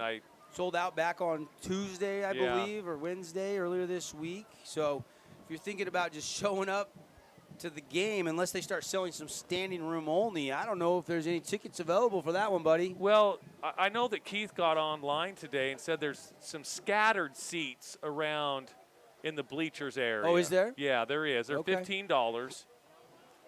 Well worth the drive to see Well us. worth the drive and the entertainment this game's going to give you.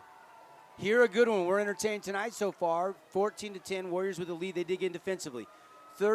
Now, they added some time, so They did. 41 seconds on the clock. It's 2nd down and 1. Back to live action we go. Twins to either side. 10 personnel. Fui looking to throw. Over the middle, and his receiver slipped because I think it was thrown behind him, and it just falls haplessly to the ground, incomplete. Intended receiver was Lincoln Holmes. Yeah, not the worst thing in the world to happen is that at least the time will stop, the clock will stop. They got to get this first down, though, 3rd and 1. And then maybe you can take some shots to the end zone or at least down towards the goal line. I'd say the main priority is get some points on the board here for the Thunder as they finish out this first half. 2-by-2 formation again. Moore stays in to pass protect. Throw on a little out route is short, incomplete, and it's 4th and 1. Clock stops with 32.6 left in the first half. I'm not a big fan of that play call, Devin. It's easy for us up here, easy for me up here to second guess those calls, but I would have got that first down running towards the out of bounds to stop the clock, just to get that first down. Then you get a whole reset of downs. Yeah, if you can But again, you run Morris here and try to get the first down. No, they're going to throw. Pressure comes. He gets rid of it on a screen to Morris. First down and more. Get out of bounds. He can't get out of bounds, though. Clock stops for the first down. They'll move the sticks inside the 40 of the Warriors. Actually, they'll spot it right at the 40. Thunder going quick. Has the play call. He spikes it. Clock stops 20 seconds. You got time for, 2 or 3. Maybe Oh, yeah, absolutely. 2 or 3 plays here. Yep, absolutely. Certainly, Guaitolo has plenty of arm strength to get this into the end zone if he wants to take a shot here with 20 seconds left. Maybe this is the down to do it. See what they draw up. Trips to the near side. Mortensen. I'll tell you what, watch Morris leak out of the backfield, too. Quick slant route, caught up the middle, down to the 25-yard line. Beautiful throw to Javian Cummings. That'll stop the clock with 16 seconds to move the chains. And now they will stop play. This is the time, this is the drive, too, Devin, where it's so important having that senior leadership at quarterback. Again, not saying that Bo Wall wouldn't be making these same plays and hustling up to the line, but just that added senior leadership, I think, is huge on drives like this to finish out the half. Talolo going to look at the defense. He puts Tide Morris to his right now. And he's going to look to throw. Has the snap, steps up in the pocket, into the end zone, corner route, and it is incomplete off the one-handed grab of the receiver on that far sideline, which was Cummings. He was trying to find Azen on a corner route. But he threw it where only Azen Cummings could go get it. Yeah, it was either going to be caught by Azen or it was going to be incomplete out of bounds. Ended up being the latter of the two. Do you take a shot here, or do you think about the field goal? 7 seconds left. I say you take one more shot.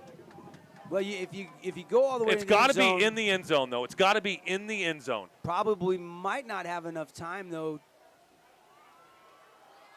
I mean, I don't know. We'll see. We'll see. Do they go deep here, or they try to get a little yardage? They're going deep.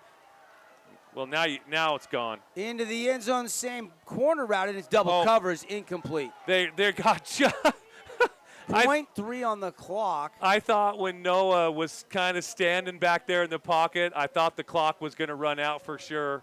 But they do have just a little bit of time. Here comes the to try field to goal put unit. 3 on. Yep. Looks like it's going to be about a 37, 38-yard field goal attempt. Well, we saw earlier he definitely has the leg strength. Just got to get it between those two uprights. It is Jones, who's got a brace on his right knee. Alexander Jones.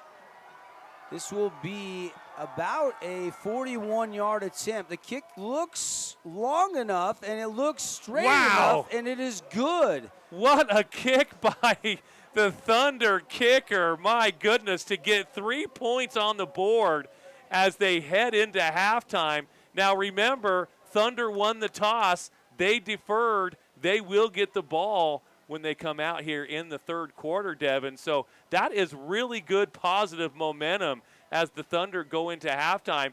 And we called it, I think, earlier, Devin. This could be one of those Region 10 epic matchups. So man, everybody stay tuned here for the halftime. Devin, I'm going to leave you for a little bit, do your halftime show solo. I've got some duties down there on the field. I'm going to raise some money. I'm going to be trying to give away some of Stephen Wade's money. I'm going to be joined by a partner of mine over at Canyon Media, 99.9 Midday Monica on Coney Country. So we're going to go try to give away some money, Devin. That'll be fun. Go have some fun. We'll take a 3-minute timeout, come back, Rally Stop halftime show at the half.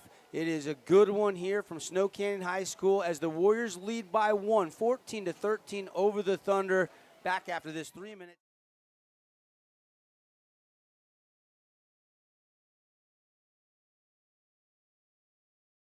High school football fans in southern Utah, Holbrook Asphalt has agreed to buy fans a Holbrook Asphalt big score dessert at Yogurtland right after the game when your team scores 25 points or more. So, get to Yogurtland after the game and ask for your Holbrook Asphalt Big Score dessert and get 5 ounces of frozen yogurt absolutely free. Holbrook Asphalt, pays for it, and I'll see you there. Are you looking for a career and not just a job to get you by? Look no further than Morgan Pest Control. They are accepting applications for full-time office secretary and route manager. Duties include answering phone calls and managing routes. Pay starts at $14 an hour with tons of great benefits. A work week is Monday through Friday, 7 a.m. to 4 p.m. This is a great opportunity to join the Morgan Pest Control's work family. Call Morgan Pest today at 435-673-9127 for this amazing job opportunity.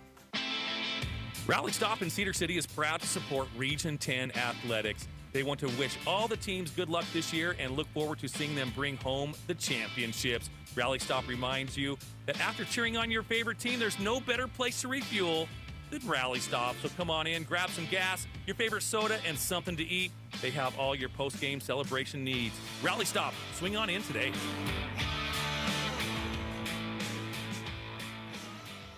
Appliance Wholesalers Plus, a locally owned business, and has been helping Southern Utah with appliance needs for the past 25 years. With one of the nicest, largest showrooms in Southern Utah, you can confidently select your appliance, and the best part, at wholesaler's price. Appliance Wholesalers Plus provides appliances that combine quality, performance, and style. With trained expert installers and service technicians, make AWP your place for appliances. You can find them at 147 East, 2580 South, just off of Exit 4, or go to ApplianceWholesalersPlus.com. Ace is the place with the helpful hardware, folks. Hearst Ace Hardware Red Hot Buys should be your first stop this month. Get an M18 red lithium battery with the purchase of Milwaukee M18 lithium-ion hammer drill kit or compact drill and impact driver kit. Potting mix, turf builder, and Ace lawn fertilizer on sale to help make your yard beautiful. Download their app for a $5 instant bonus to use on your next purchase. Hearst General Store Ace Hardware, conveniently located in the heart of downtown Cedar City and St. George. Utah is growing, and we're growing too. What started on the U of U campus has grown to over 110,000 members with 20 locations, and we're ready to meet even more of you. More than a campus or a branch, we are Utah's teachers, businesses, and families. For over 65 years, we've been part of your community, and while our name is changing, our commitment to you is not. University Credit Union is now You First Credit Union. See why it's getting even better here. Welcome to You First. Visit us at youfirstcu.com. Rally Stop halftime show. Glad you're with us here on the Fan Sports Network at the half. A good one brewing here. 14 for the Warriors, 13 for the Thunder. Devin Dixon with you. Rally Stop reminds you before, during, after the game, anytime's a good time to rally stop. Refuel, grab some snacks, favorite drinks, all your post-game celebration needs. Rally Stop, find your nearest location. It's the Snow Canyon Junior Cheerleaders. We just saw a performance from the E-Shells, and we're having a blast tonight. Weather at kickoff was about 85. It's cool. The lights are on. It's just a beautiful Friday night under the lights. And before we go too far, let me just get you the scores from around the region. Then we'll dive into our Rally Stop halftime stats and breakdown and catch you up if you tuned in late or you turned on the Region 10 Sports.tv stream late, as we've got a good one right now for the Hurricane Tigers. They just scored another touchdown. They have a 17-7 lead. Garrett Grondell It was a 3-yard touchdown run for the Tiger sophomore quarterback. So with about 2 minutes left before the half, Hurricane is leading Crimson Cliff 17-7. Expect the unexpected. Halftime, Dixie scored first. It was 3-0. Then Cedar took a 7-3 lead, but Jalen Schultz hit Blake Watson on a big 48-yard touchdown. And so PAT no good, and that's why the Flyers lead by 2, 9-7. And again here, 14-13. Warriors by 1. Jones had a couple, a 32 and a 42-yard field goal to cut it to 1 on the last 2 drives of the half. Let's recap all of the scoring for you in the first half, as it was right out of the gate. Hunter Johnson drove all the way down the field, hit Will Warner, 4-yard touchdown on a slant route, and boy, was it a beautifully thrown ball in a tight window. But then it was about 4:38 left in the first quarter. Fuyatololo hit Taven Mortensen over the top. He scrambled around, bought some time, floated it down the field. Taven got behind the defense of Snow Canyon. It goes for the score. PAT good. We're knotted 7-7. Then early moments of the second quarter, after a pass interference on 4th and goal called against the Thunder, Hunter Johnson runs it in for the touchdown. Corbin Christian, extra point good, 14-7 at that point. And then Alexander Jones, the 32-yarder with 3:38 left in the second quarter, and then a 42-yarder with time expiring, and it's 14-13. Look at the Warriors' stats in that first half. Hunter Johnson goes 6 out of 10, 102 yards, 1 touchdown through the air. Talon Kelly on that one drive where Hunter Johnson was getting some looks from the training staff, he goes 1 for 3 for 4 yards. Running the ball, Hunter Johnson, 10 carries, 40 yards, and a touchdown. Talon Kelly, 2 for 10. Max Reynolds had 1 carry for 5. Tegan Hugh had 2 carries for no yards. Jake Hill had 1 carry for 1 yard, and Nowatzki had 1 carry, but he lost 4 yards. Receiving, Jake Hill, 1 for 39. Esplin, 2 for 33 yards. Will Warner, 3 catches to lead the way in receptions for 30 yards, and he had that touchdown. Samaji Thompson appeared to have a nice 16, 17-yard comeback that would have moved the chains late in the second quarter, but that was called back because of a holding penalty. Defensive leaders for the Warriors, Rockwell Jones, 5.5 tackles, 3 solo, 1 TFL. Brooks Esplin has 3 tackles. Will Warner with 3. And also Brandon Goff has 2.5 tackles, and he had the interception. Got to give Brandon some credit because when it happened live, I misspoke and said it was Stewart with the pick, but it was Goff that had that one. Rio Ochoa, Romander, and Swinson all have 2 tackles as well. Those are your stats for leading stats for the Warriors. Let's look at some of the stat leaders for the Thunder. Noah Fuitzlolo, 10 of 18, 106 yards.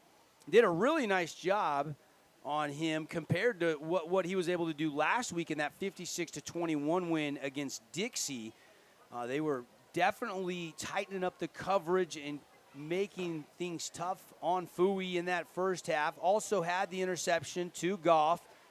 Tide Morris on the ground, 7 carries, 30 yards. Conan Crowell had 2 carries for 7 yards. Holmes had 1 for 4. Azen Cummings 2 for 4. And Fuitzlolo had 1 carry for 3 yards. So did Zach Ford. Receiving, Taven Mortensen, the 1 catch for the 39 yards and the touchdown. It was Azen Cummings that caught 4 catches for 37 yards. Conan Crowell, 3 for 23. And Tide Morris, also out of the backfield, 3 for 22. Didn't get a completion to Holmes in the first half, but how about the kicking of Alexander Jones? 2 field goals, and that's why it is 14-13 inside of our rally stop halftime show, pacing nicely for our Holbrook Asphalt big score dessert. So football fans watching, listening at the game can head over to Yogurtland if either team scores over 25 points in tonight's game. We'll take another 2-minute timeout, come back, check on some other scores in region, see if there's any movement in those scores. As last updated was 17-7. Crimson was losing to Hurricane, and at the half, Dixie up 9-7 on Cedar. We'll get you some other scores. Check in on Region 11, and the schools up in Cache Valley that we'll see soon enough in the postseason, as we are about midway through the regular season. Moving week tonight in our Fan Sports Network Game of the Week, again on the Wilkinson's House of Lighting scoreboard. It is 14-13. Snow Canyon has the lead. Back after this 2-minute message from our great local partners. Bose Auto Parts knows that you can purchase items for your vehicle at many auto stores. When they started, they wondered what would make them stand out from the competition. They came up with customer experience. If they were more knowledgeable, helpful, and friendly than anyone else, people would keep coming back. It looks like you've noticed and voted Bose Auto Parts the best of Southern Utah for 2 years in a row. In addition to voting them best of Iron County, Bose Auto Parts would like to thank you for your continued support and coming to them for your auto parts needs. It's fast, frequent, and fabulous. Monthly unlimited washes at Fabulous Freddy's. Forget the stickers, get the app, and update your car wash experience. It's so easy. Just download the Fabulous Freddy's app, sync your Freddy card to your account, click the car on the bottom of the menu, select your wash plan, enter payment information, and show your unlimited member number to Freddy's Ticket Writer. The many benefits include managing your membership, track reward points, exclusive discounts, and making appointments. Fabulous Freddy's monthly unlimited washes. Fast, frequent, and fabulous. Attention for you first-time home buyers. Hi, this is Jason Baum with Bay Equity Home Loans. If you're thinking the market has outpaced your ability to buy, give me a call. Let me talk to you about programs that's specifically designed for first-time home buyers and get you on the road to buying your home.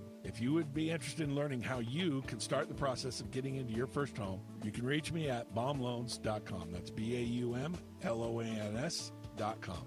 Bay Equity LLC, NMLS 76988 and 1252639, Equal Housing Lender. Utah is growing in good ways, and Cache Valley Bank is growing with it. As our state grows, it doesn't forget its rugged roots or its frontier-blazing heritage. Neither will we. Cache Valley Bank outfits pioneers in business with the financial tools they need for the journey. We believe the grit and vision it takes to sustain a business is exactly what pioneering is all about. As Utah's financial outfitter, equipping bold ventures is our mission. Mountains await. Member FDIC, Equal Housing Lender.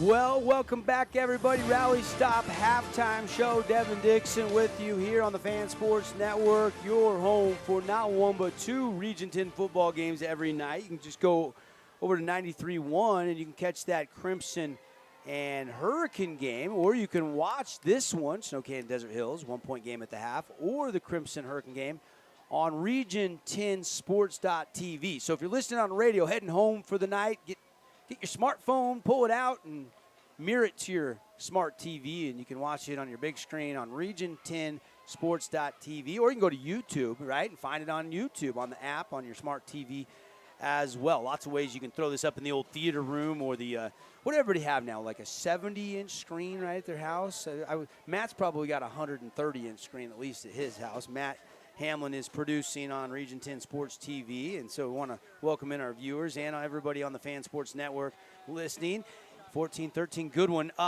No update as it's at the halftime.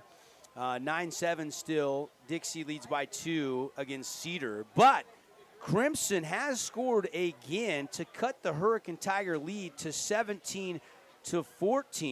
Grundell has 133 yards passing in that game. Barbin has 6-13, 72 yards passing, 2 touchdowns for the Mustangs. So pretty good little battle brewing over there. It's homecoming tonight for the Mustangs, and right now it is a tight one, very tight one, as it's a 3-point game right now with about, I think, 15 seconds left in the first half, so they're not quite at halftime. They'll probably have a lengthy homecoming halftime show. We've got a pretty lengthy halftime show here because we have the junior cheerleaders out with the Snow Canyon cheerleaders doing a little clinic, putting on a show for everybody. E-Shells perform. Now we got the Kick for Cash, which Mark is down helping out with, and each sport gets represented with a student athlete to kick, and the more kicks they make, the more money that goes to the school's fund for the soccer team or for the golf team or for the drill team or whatever the case might be. Usually 3 contestants, and the further they go back and the more kicks they make, the more money they raise, and trying to give away about $1,500 tonight if we can. So we'll be able to watch that a little bit for our – there you go. We'll get our Zoom over there. You can kind of watch along as we continue with our Rally Stop halftime show. Let's get you some scores from around 4A because we'll check in on some of the Cache Valley schools. Remember, last week we had an upset. Skyview beat Ridgeline. The defending state champs go down. By the way, Cedar City just scored again. So they are now early third quarter underway, and Cedar has retaken the lead 14-9. So already 2 lead changes in that game for each team in that showdown. And hopefully the first of 2 good ones up in Iron County, as tomorrow night, again, Utah Tech will be visiting SUU from Eccles Coliseum. Here at the half, 14-13, Snow Canyon with the 1-point lead. Desert Hills will get the second half kickoff. The other game now, late second quarter, I'm not quite sure if it went to half or not, but it's a 3-point lead for the Hurricane Tigers over Crimson Cliffs, 17-14. Your Region 11 scores tonight, Mountain Crest all over Logan, 24-0. That one's at the half. And Skyview leading Bear River 14-0. That one also at the half. Some 5A scores. Viewmont leads Northridge 17-7. Box Elder a 10-7 lead over Bountiful. Woods Cross leading Bonneville 14-7. Brighton and East at halftime scoreless right now. Olympus leading Park City 14-7. Cedar Valley getting shut out right now by Stansbury 27-0. Tooele's all over Mountain View. They're up 40-14. Tooele leads Mountain View. Lehigh, unbelievable. With 1 minute left in the second quarter, they already lead the Beat Diggers of Jordan High by a score, catch your breath, 70-0. Lehigh leads, and it's not even halftime, and the continuous clock has been going the entire second quarter because it's 35 points were scored in the first quarter. They still scored 35 points in the second quarter anyway. So the Beat Diggers getting beat down tonight. Tough one to swallow right now, and they're still not even at halftime. Orem, they lead Alta 13-0. Springville leads Wasatch 35-17. Salem Hills is leading Maple Mountain 32-7. And one more 5A score, Spanish Fork trailing Provo 14-10. A couple 6A scores. How about 17-10, Fremont leads the Davis Darts. Layton leading Weber 21-7. Riverton, who came down here and lost to Dixie in week 2 of the preseason, they lead Copper Hill 17-6. Corner Canyon and Skyridge, this was maybe one of the premier games. Skyridge, number 1 overall team in the state.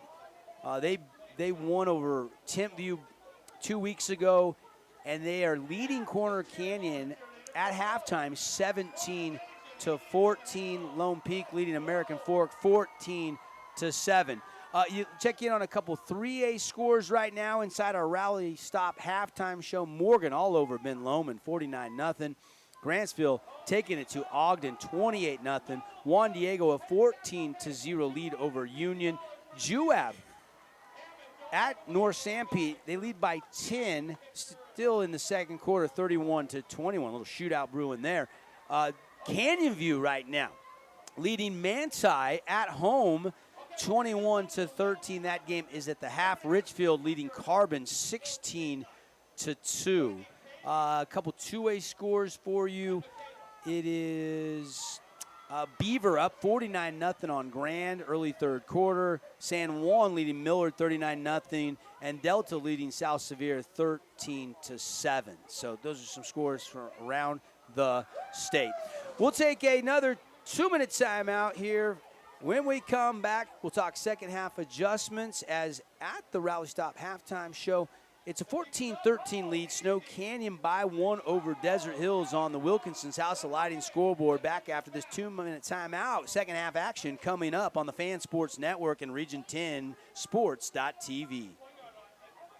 Every weekend in southern Utah, 600 to 800 children go home for the weekend with little or no food. This is happening right in our backyard. For this reason, Findlay Hyundai has teamed up with Neighborhood Connection to feed these children. Every touchdown scored in Region 10 football, Findlay Hyundai will feed a child in need for a month. You can help too. Go to neighborhoodconnection.net. Even a donation of $5 can be the difference on whether or not a child eats this weekend. Please go now to neighborhoodconnection.net and help a child in need. St. George News is your source for breaking news in southern Utah. And best of all, it's always free. Visit stgeorgenews.com today and find local stories, sports, shows, offers, and more. St. George News, your source for local news that is and will always be free.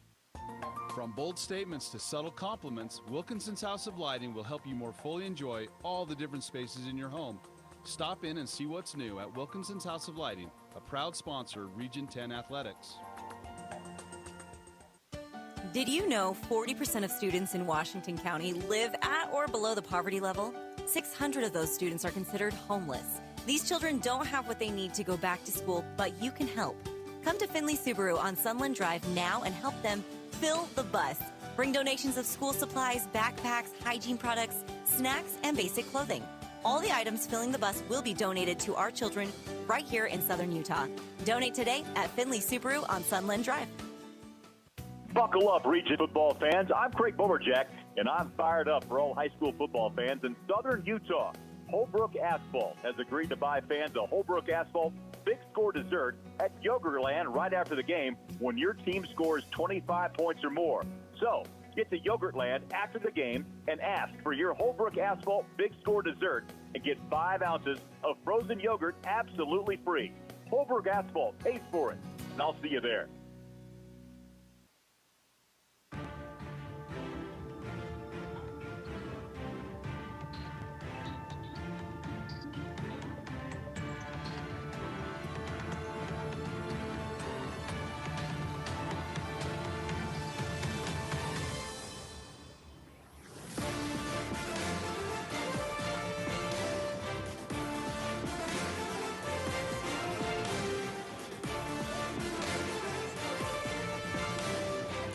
Welcome back, Rally Stop halftime show. We're live on Region 10 Sports.tv. Garrett back in the Fan Network studios. Check on our radio feed again. I'm getting word that maybe we lost our feed temporarily here.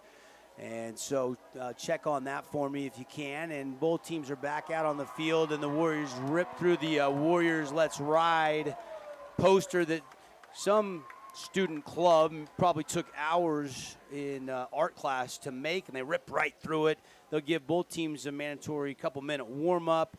And Matt, did we have anybody make any kicks for cash? Because I really wasn't watching. I was running down on the scores and stuff. Did we raise some money? Could you notice? Yeah, I think they got like $250 per person. So we made a few kicks? They made a few kicks, yeah. We'll get a report. What are your thoughts of the first half? Well, you're up here producing. You never get to talk, man. We got to get your input. Warriors lead by 1. What a good half. Yeah, it's great. It's great. I think it's a great game. This is going to be an absolute, I think, a barn burner at the end of the game. I think this is going to be fun to watch for sure.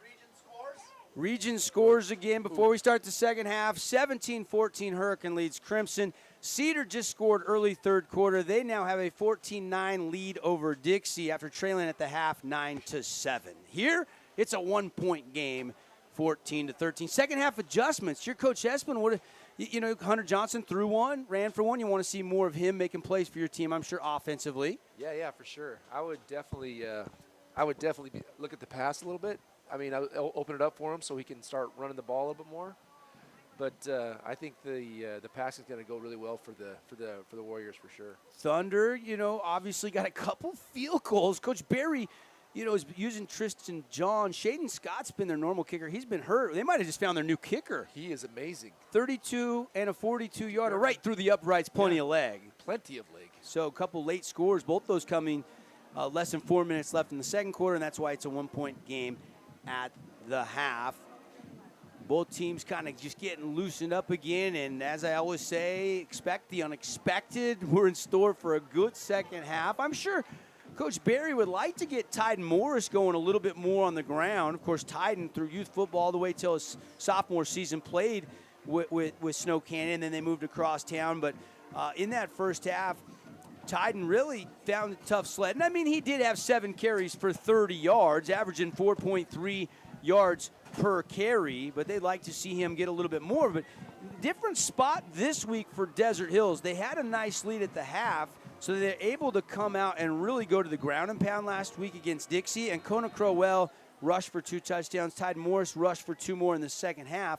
With them down 1, they might not have that luxury, although we could see plenty of the ground and pound in this opening drive because the Warriors had the football first. Desert Hills had won the toss deferred, so we'll see Noah Fuitzalolo, who did go 10 of 18, 106 yards, 1 touchdown, 1 interception in the first half, as we welcome Mark Musgrave back up to the booth. How much money we raised tonight, Mark? Only $750. Each club got $250. So, okay. But hey, that's $250 more than they had came more than, with. That's yeah. right. Yeah. All right, second half about to begin. Adjustments, Mark? You know what? I don't think either team is going to make big adjustments. We're kind of where we started off 0-0, 14-13, but this is exactly why you win the toss and you defer. Christian kickoff looks like it's going to go sailing into the end zone, and it does. It's a touchback, so that's where the Thunder will set up shop for the opening drive here of half number 2. And apologize. Welcome back, our radio audience. We keep losing them? We got a loose macro firing. Those darn macros, I don't know, man. But if you're driving around and you're heading home for the night, you can always watch the simulcast, region10sports.tv. But keep listening if you're not going home right now. 1st and 10 Thunder, opening drive of half number 2. Fuitzalolo out of the gun. Morris to his right. They put a man in motion. They pitch it to him, and he's going to be bottled up, and then he breaks a little bit into the second level there. That was Cummings, and he'll pick up about 3. Modest gain there. Trying to follow Tyden Morris, who from the running back position kind of went right off left guard, and Cummings tried to run that pitch play right behind him. Right. And a positive gain, so 2nd down and 7. Fui out of the gun. 4-3 defensive setup here. 7 in the box. They run it to Morris. Morris breaking left.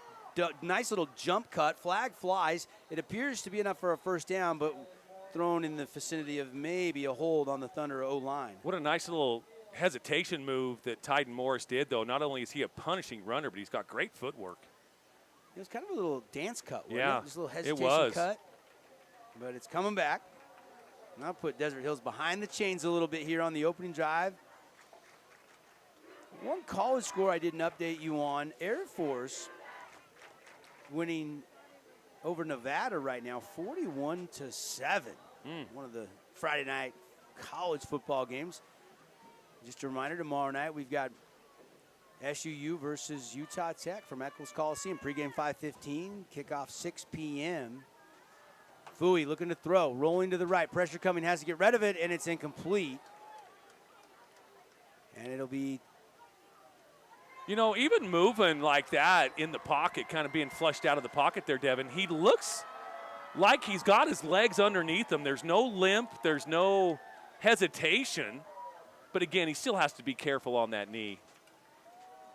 Yeah, for sure. But he looks good running with it when he needs to. But Snow Canyon's game plan defensively has been play tight up 10 and in and really get pressure on Fui and make him get rid of it. And he doesn't have guys open like he did last week at least. Here we go. Pressure coming. He spins out of a would-be sack. Buys some time. Rolling to the right. Throws. Intercepted. Oh. Esplin to the 10 and knocked down. And the flag flies in late. A huge pick. Huge pick for Brooks Esplin. It was definitely a late hit. It's only going to cost him probably about 3.5 yards, but definitely a late hit. Not a good decision right there by Noah. I don't know where he was going with that ball, but he threw it right to Esplin. An excellent opportunity. Pick returned. They're going to mark it half the distance to the goal on the personal foul late hit. And it's going to be down at the 3-yard line, first and goal for the Warriors, who have the 1-point lead, looking for more. Not a good sequence at all coming out of the break for the Thunder offense. That is not what the game plan was designed for sure with that pick here. So return inside the 10, then the penalty comes. So first and goal, here we go. Hunter Johnson now waiting for them to spot the ball. They're going to back it up a little bit. It will be Johnson out of the gun.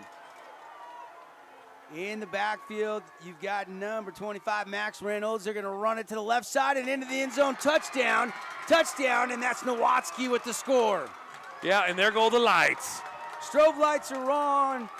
Warrior fans loving it as it's 20-13 PAT pending on the Nowatzki touchdown run. That was a gift by the Thunder with that interception deep in their own territory. Yes, indeed. Or deep in Warrior territory, I should say. Turnovers, we said it's cliche, but we is. felt like it was important tonight. That's now 2 interceptions by the Snow Canyon defense. This one results in points off turnovers on the very next play. Yeah, pretty easy there. Again, a gift by the Thunder. They have to regroup. They're going to get the ball right back. Down 8 points, still only 1 score. So we've still got a tight one here in Snow Canyon. Extra point is up, and it is good. Boy, we got a couple of really good kickers here tonight. 21-13 on the Wilkinson's House of Lighting scoreboard. Lights, fans, home decor, and more. Wilkinson's unique place to shop. We'll take a quick 30-second timeout, see if the Thunder offense can find some traction when we come back here to Snow Canyon.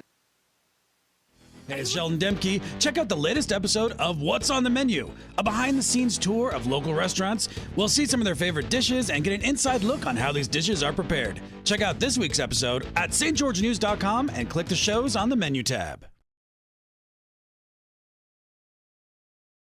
As a local business owner, it's important to get the word out about your business. More people equals more revenue for you. Get your business in front of over 160,000 people in southern Utah each week with St. George News. Contact St. George.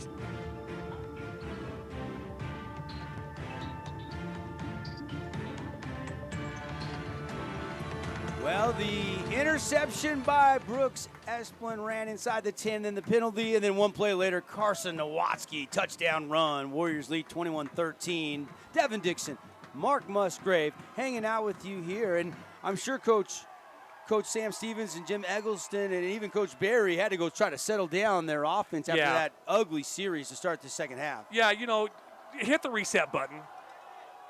You're only down 1 score still, so nothing to really get panicky about. Return up the middle, bouncing it outside, and then tackle at the 30, give him maybe the 31-yard line. Kona Crowell on the return. Yeah, nice little return there by Kona. Gives his offense decent field position. But again, no reason to hit the panic button yet. Just settle them down, take some deep breaths. You're down 1 score. Yep.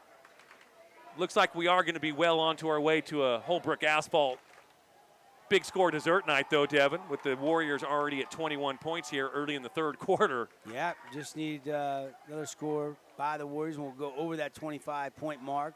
By the way, Cedar and Dixie both score early touchdowns in the third quarter. Now the Flyers have retaken the lead 17-14. Run up the middle. Tide Morris tackle from the backside, which allows him to push ahead to the 37. And it's a pickup of 5. Again, nice run there by Tide Morris. I think the game plan right here for the Thunder will be just kind of run the ball and maybe even get into those little swing passes, too, where they got some really good rhythm in the first half. They'll run it to Lincoln Holmes on the jet sweep, getting all the way near the sideline now, cutting back, spin move, first down, and then out of bounds. That's a U First Credit Union. First down. Little B button there on the PlayStation. Or is it the X button? I haven't played in so long. I haven't either, man. What button that is, the spin move button? I haven't either. It's been a long time since I've... We're getting old, Mark. We're getting old. There's no doubt about it. Getting. I'm already there, Dev. What was your first gaming setup? Sega? Oh, it was Atari. Atari. Atari. Okay. You're getting really old. Yes. 1st and 10 Thunder. What was it, Atari 6400? My N64? Yeah. Sega Genesis. I can't remember which. They'll run it. Fooey hands off. Short gain of a yard. That's it for Tide Morris. Only averaged 4.3 yards a carry in the first half. Try to get him going a little bit here in half number 2. The early interception by Esplin led to points, so it's 21-13. Snow Canyon has the largest lead of the game at 8. 2nd down and 9. Fooey looking to throw. Sets his feet, fires over the middle. It's picked off again. Warriors pick it off again. And then returnable down the sideline. This could go for 6, and it does. Oski, and this time it is number 8, Coulter Stewart. The 3rd interception by this Warrior defense. Mark, what a play for the pick to the 6. Yeah, scanning the field for any dirty laundry. Don't see any. This is going to stand for sure. And again, just thrown right to the Warrior defense. I mean, these are thrown to the defense. I don't know what Noah is seeing or what he's not seeing. But now this game has completely changed. Now it's not a one-score difference anymore. And the extra point is up, and it is good. Certainly not the way that the Desert Hills Thunder expected this second half to start out. 2 drives for the Thunder offense, 2 interceptions, 28-13, 9:29 left here in the 3rd quarter. Kickoff when we come back after this 30-second timeout. Rally Stop in Cedar City is proud to support Region 10 athletics. They want to wish all the teams good luck this year and look forward to seeing them bring home the championships. Rally Stop reminds you that after cheering on your favorite team, there's no better place to refuel than Rally Stop. So come on in, grab some gas, your favorite soda, and something to eat. They have all your post-game celebration needs. Rally Stop, swing on in today.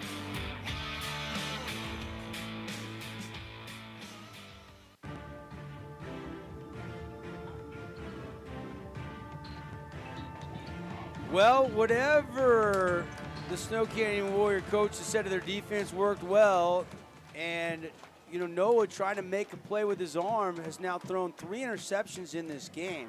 Last week it was 3 touchdowns. Yeah. This week it's 3 interceptions, and now Desert Hills in a big hole, 28-13. Long way to go here, but a very important drive. Returnable. And taken up the middle by Polu. Polu across the 35, still going at the 40, 45, and then finally driven out of bounds in Warrior territory right around the 49-yard line. Heck of a return there by the sophomore Cyrus Polu. Certainly something positive for the Thunder to happen here in the second quarter, and that was definitely it, definitely needed.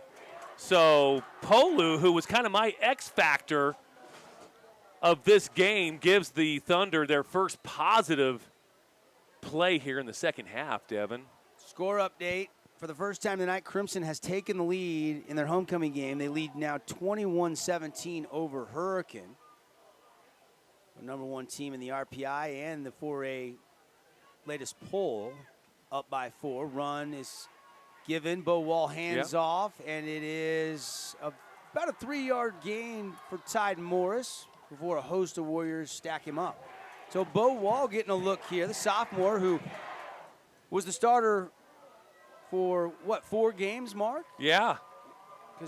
Ever since game 2. And you wonder if it's just this series or it kind of depends on how Bo does, but good field position here. Gain of 3 by Morris. 2nd down 7. They'll put Holmes in motion. Holmes will get the handoff. Trying to get some blocks out wide. Gets a block by Morris, but the DB sheds the block and then comes up and clips Holmes, and it was Swenson that I think, is going to get credit for that tackle. K.O. Swenson. Saw him for Coach Sechrist out of the bullpen in the spring baseball season. Got a live arm. Good pitcher. 3rd down and 5, just a pickup of a couple. It's so rare anymore to have these multi-sport athletes They all focus on one sport now, it seems like. Back in our day, Deb, we tried to play all 3 or all 4 sports. Wall looking to throw. Now he's going to scramble and run, and he is going to get down the sideline, and depends on the spot. I think he toe-tapped past the marker. It's you first credit. First down. Big-time run for Bo Wall. You know, this is an element that he brings to the Thunder offense right now that Noah doesn't. Yeah, good point. So something definitely for the Warrior defense to have to scheme against now. Obviously, the torn ACL, Noah's gutting it out, but 3 interceptions. They're giving the sophomore a series here, and he's got him moving here inside the 40 of the Warriors. New set of downs. 1st and 10, draw play to Morris. Morris bounces around and does fall forward for a gain of a yard or so, but not much there right up the middle. I do like the effort, though, because he was stacked up at the line, maybe even behind the line. And he did get positive yards. I know it's only 1, but he's not going to give up on first contact. He's going to keep pushing those legs forward. Thunder have 121 yards passing. Warriors right now with a 106. Rushing yard comparison, 77 for the Thunder, 53 for the Warriors. Wall setting up a screen, completes it to Morris. Morris down the sideline, first down and out of bounds, down around the 26-yard line. Depending on the spot, looks like they're going to mark him at the 25-yard line of Snow Canyon, knocking on the Cache Valley Bank red zone. Yeah, again, I love the conservative play calls right now, especially to get that sophomore quarterback in there. Get some rhythm going. He's got a couple of first downs with his leg. Now he gets one with his arm. That pick 6 by Coulter Stewart going to be our Morgan pest control defensive play of the game so far. And now Desert Hill's trying to answer with Bo Wall in at quarterback. And you could make the argument this is our Bo's Auto Parts crucial part of the game for Desert Hills, Mark, because they really need to try to answer those 2 early scores here in the 3rd quarter by the Warriors offense. Absolutely, this is the Bo's Auto Part crucial part of the game because you get down, you don't get a touchdown on the board here, and the Warriors go down and march and put another score on. You're down 3 scores here, probably with only 1 quarter left after that happens. Man in motion, scissor action. They hand it to Crowell. Crowell bounces to the outside, trying to fight near the sticks, and he'll get knocked out of bounds at the 16-yard line, a yard shy of a first down. But another good play. It'll be 3rd down and 1. Yeah, great little run there by Crowell. Gain of 6. And he's got some really quick jump cuts. Substitutions. Mortensen, just 1 catch tonight. It did go for a touchdown, but they haven't found him recently. They'll run it to Morris. Morris first down. Yep. Barely. Barely is Rockwell right. Jones there to make the stop. He needed 1 and got 1. That's for sure. Time is a click ticking here. 6:55 here to go in the 3rd quarter. Glad you're with us on the Fan Sports Network. 6:47 and ticking, like Mark said, 28-13 on the Wilkinson scoreboard. And out of the gun is the sophomore Bo Wall. Looked pretty ready to come into this game. If you ask me, so far on this drive, he's going to quick pitch it to Morris on this play. Morris trying to go all the way wide. They chop him down. Chop him down. It's Swinson, the nice tackle, going really low. There could have been a block in the back on that wasn't called as well. Crowell kind of just took that corner and just put him face down in the turf. No call. So the Thunder a little bit fortunate on that. Here come the play in from the sideline. Wall 1 pass for 1 completion on this drive, but he's going to look for a second one on here. He's going to roll left, looking to throw. Now he's going to tuck, decides to run. They try to strip him, and the ball was secured, and he gets out of bounds, and it's a gain of a couple, maybe a 3-4 yard gain. Give him 4. It was 2nd and 12, and now it's going to be about 3rd and 8. So the money downs, we talked about that back in our Findlay Subaru pregame show, talking about some of the keys, and the 3rd down, 4th down was money downs, and now another opportunity on a big down still in our Bo's Auto Parts, crucial part of the game for the Thunders. They trail 28-13. Wall will put a man in motion, looking to throw, gets it out quick. And he looked like he double pumped or second guessed the throw and tried to keep it in his hand, and it just falls to the turf. Yep, certainly did. I think that's exactly what happened, Devin. He was going to pump it and bring it back, and doesn't quite have the big mitts that he needs to do that. It looks like the offense is going to stay out there, though, Devin. They're going to go ahead and go for it, and why not? You're down 28-13. So here's Wall and the Thunder offense. Looking to throw. You got to believe on 4th and long. Has some time. Lets it go into the end zone. Man behind the defense. He dropped the ball. He had it. Maybe got distracted by a jumping Will Warner, but Holmes had a chance to make the catch and just couldn't right there. And it's a turnover on downs for the Thunder. Definitely the Bose Auto Park crucial part of the game right there. That was a crucial part of the game. Holmes needs to bring that in. That he catches that, Devin, 9 times out of 10. What a throw. That was the one time that he doesn't catch it. And you got to, you know, when your sophomore quarterback comes in, you got to help him out. You've got to make those plays. Bo Wall put it right where he needed to, but couldn't bring it in. Quickly, Johnson, swing pass, complete. Short gain on the play. Drug down quickly by Kona Crowell, who doesn't hardly come off the field, playing both ways. Right. Him, Holmes, Mortensen. Polu plays quite a bit both ways as well. Tuckness. Not just both ways, they'll go all 3 ways. Special teams as well. Tuckness is at one corner, Clark the other corner, Holmes and Morty the safeties. Desert Hills defense needs to come up with a stop here. They're going to run it up the middle. Warriors are going to get a good push. Hugh with the carry out across the 20. Just shy of a first down, though. It's going to be 3rd down and a long yard to go. Yeah, Thunder defense needs a 3-and-out right here. They've got to get the ball back as quickly as they can and try to win the field position battle as well. If they can stop them here, make them punt, you might only have a short field to play with here, but they have to stop them here if the Thunder want to really stay in this game. They hand off again and going to get the first down. Nice job by that front 5, the O-line giving just enough of a crease so they could pick up the first down. Tegan Hugh with the carry. And a new set of downs for the Warriors, nursing a 28-13 lead with 4 minutes and 4 seconds and ticking left in quarter number 3. Throwing Johnson, out route, incomplete. Down and away, trying to find Will Warner. And Johnson misfires on that throw. 7 for 12 now in this game, 103 yards and a touchdown for the senior quarterback for SC. 2nd down and 10. Devin Dixon, Mark Musgrave. We got the Holbrook Asphalt Big Score dessert in effect with over 25 points scored tonight. Everybody remember, whether you're watching, listening, or at the game, to go to Yogurtland tonight only till they close and ask for your Holbrook Asphalt Big Score dessert. 5 ounces absolutely free. If you go over 5 ounces, you pay a couple cents. Plain tart with the strawberries and the cheesecake cubes for me. I do like those cheesecake cubes as well, Devin. Hugh with the run, gain of 5, almost 6. They'll run it to him again. He'll bounce to the outside, and he is going to be taken down inbounds near the sideline. It's going to be near.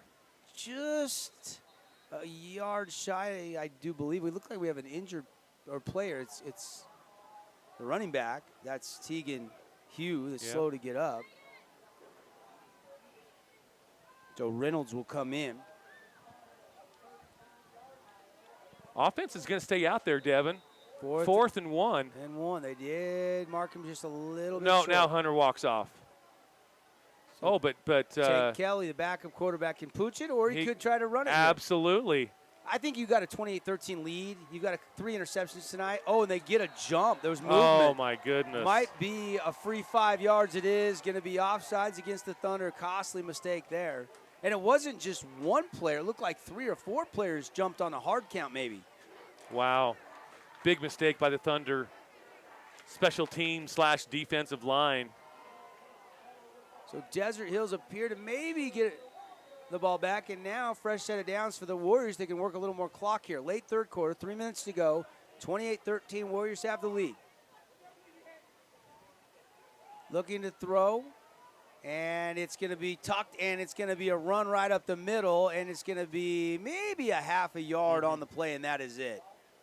Thunder defensive line did a much better job not letting Hunter Johnson get to the outside.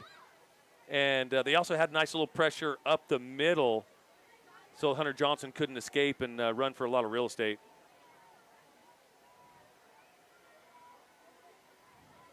Out of the gun, Johnson going to throw. Looking down the field, taking a shot to Will Warner. He could not bring it in. Looked like it was waist high, and he was trying to catch it in stride and just could not connect, could not bring it to the body, incomplete. One of those plays, again, the Warriors may look back, and hopefully that doesn't come back to haunt them here. They can afford some mistakes right now, up 28-13, but I'll bet Will Warner pulls that in again, just like Lincoln Holmes, probably pulls that in 9 times out of 10. Yeah, and probably scores if he does make exactly the catch with his speed. Looking to throw. Johnson here on 3rd and 9, firing, and got a guy wide open. It's complete. It's Max Reynolds to the 35. The ball comes out, and I think Snow Canyon got back on top of it and will keep possession here. How did Johnson see Max Reynolds, and how did he get so wide open? He just leaked out of the backfield and just kind of kept on moseying down the field as Hunter Johnson had to scramble, and nobody accounted for him on the Thunder defense. Reynolds with a huge 3rd down conversion on the catch. Play action, throw it over the middle, and it's caught. That is going to be a nice little reception over the middle by Hickman. And that's another U First Credit Union. First down. Warriors knocking on the red zone, out of the gun. Johnson now turns, looks to the Warriors sideline. They'll work a little bit of clock. 1:30 left here in the 3rd quarter. It's been all Warriors. 2 interceptions, 1 a pick 6 by Coulter Stewart. The other one led to a 1-play drive and a touchdown by Nowatzki. Quick throw, complete, outside. Will Warner grabs it, gets out of bounds inside the Cache Valley Bank red zone. Yeah, Tuckness again isn't letting the receiver get beyond him. But again, just a little bit too much cushion, I think. And they're getting those little 5-6 yard comebackers quite easily. Hunter Johnson out of the gun. 9 of 15, buck 39, and a touchdown through the air. Another rushing touchdown as well for HJ. Going to run it, Reynolds, and he'll be drilled after a short gain. And it's going to be short by a long yard. Going to be, 3rd down and 1. A minute left in the 3rd quarter here. Snow Canyon up 28-13. Still a 2-possession game, but you're looking to really put this game out of reach potentially here, and you're working the clock in your favor. Play action throw, and it is caught. Samaje. And he's driven down quickly, but that's another first down, and it's 1st and goal SC. Good timing. Johnson seems to be in rhythm right now, Mark. Yes. It seems like he's been in rhythm all game long. 10 of 16 now, 145 after that pass. Johnson going to throw again. Stays in the pocket, fires it on a deep out route, and it's going to be caught. Touchdown, Warriors. Brooks Esplin caught it. It looked like Clark maybe was in position to break it up, and it got to the bread basket for some bread for Brooks Esplin. Esplin wasn't going to give up that bread. It's like he's been off carbs for 2 weeks, and he's like, I'm not giving that up. 12-yard touchdown pass, second of the night for Hunter Johnson. This one to Esplin. And the Warriors up big, 34-13, PAT pending. Boy, with the 2 picks early on in this half, this got away very quickly from the Desert Hills Thunder. Here comes the extra point. And snap, hold is down, kick is away, and the kick is right through the uprights. We'll take a break. All Warriors, 17 seconds left in the third quarter on the Wilkinson's House of Lighting scoreboard. 35-13, 30-second timeout back here to Snow Canyon High School on your Region 10 radio network. Appliance Wholesalers Plus, a locally owned business, and has been helping Southern Utah with appliance needs for the past 25 years. With one of the nicest, largest showrooms in Southern Utah, you can confidently select your appliance, and the best part, at wholesaler's price. Appliance Wholesalers Plus provides appliances that combine quality, performance, and style. With trained expert installers and service technicians, make AWP your place for appliances. You can find them at 147 East, 2580 South, just off of Exit 4, or go to appliancewholesalersplus.com.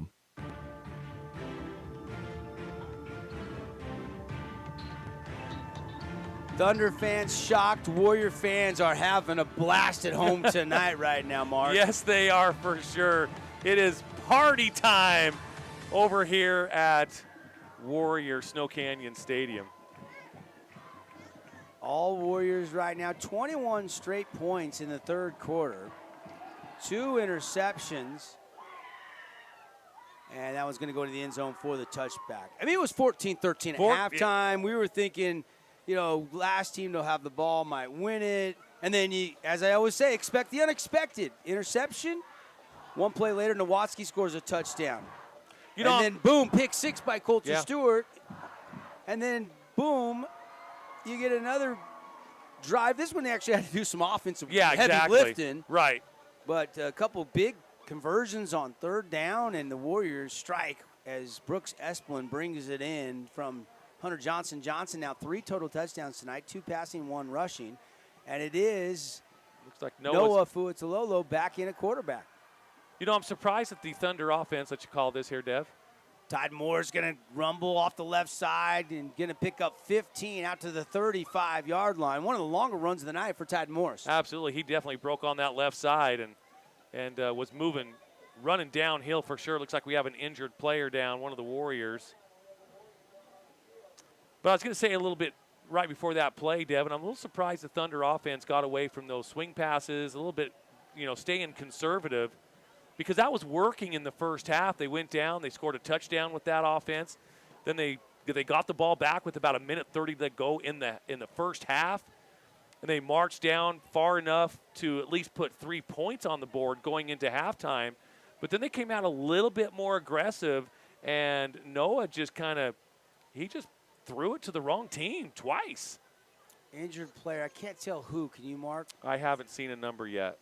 All right, we're checking. So stoppage here. Fabulous Freddy's timeout, injury timeout on the field.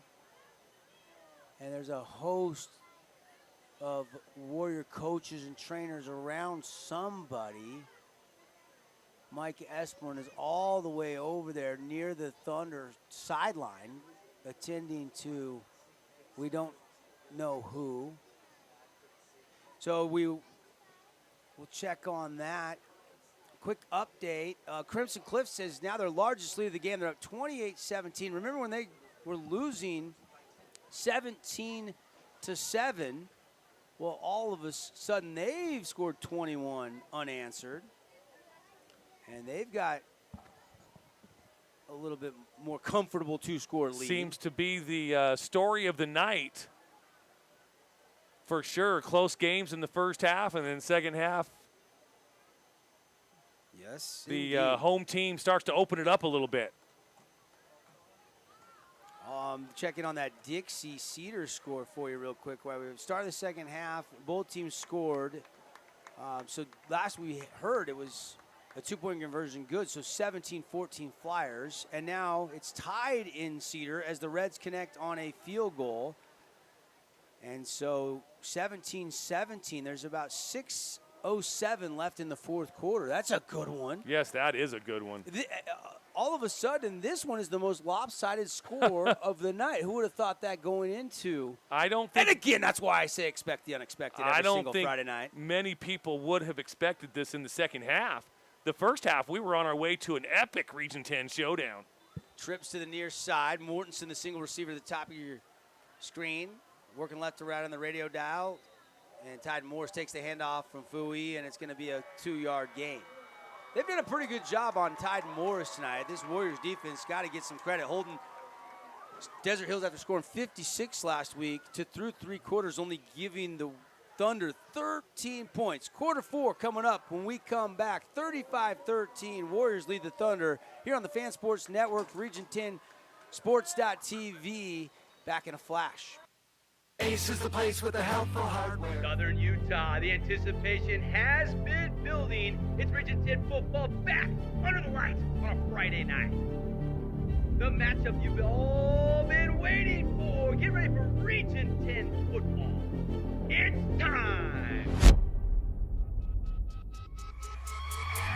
Incredible. Beautiful hierarchy throw right into the hands. What a catch!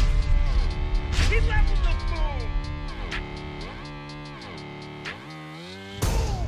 Big run, Daddy!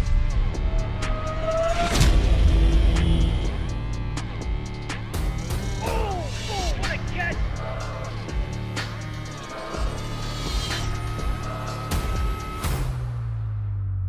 And it's in for the score!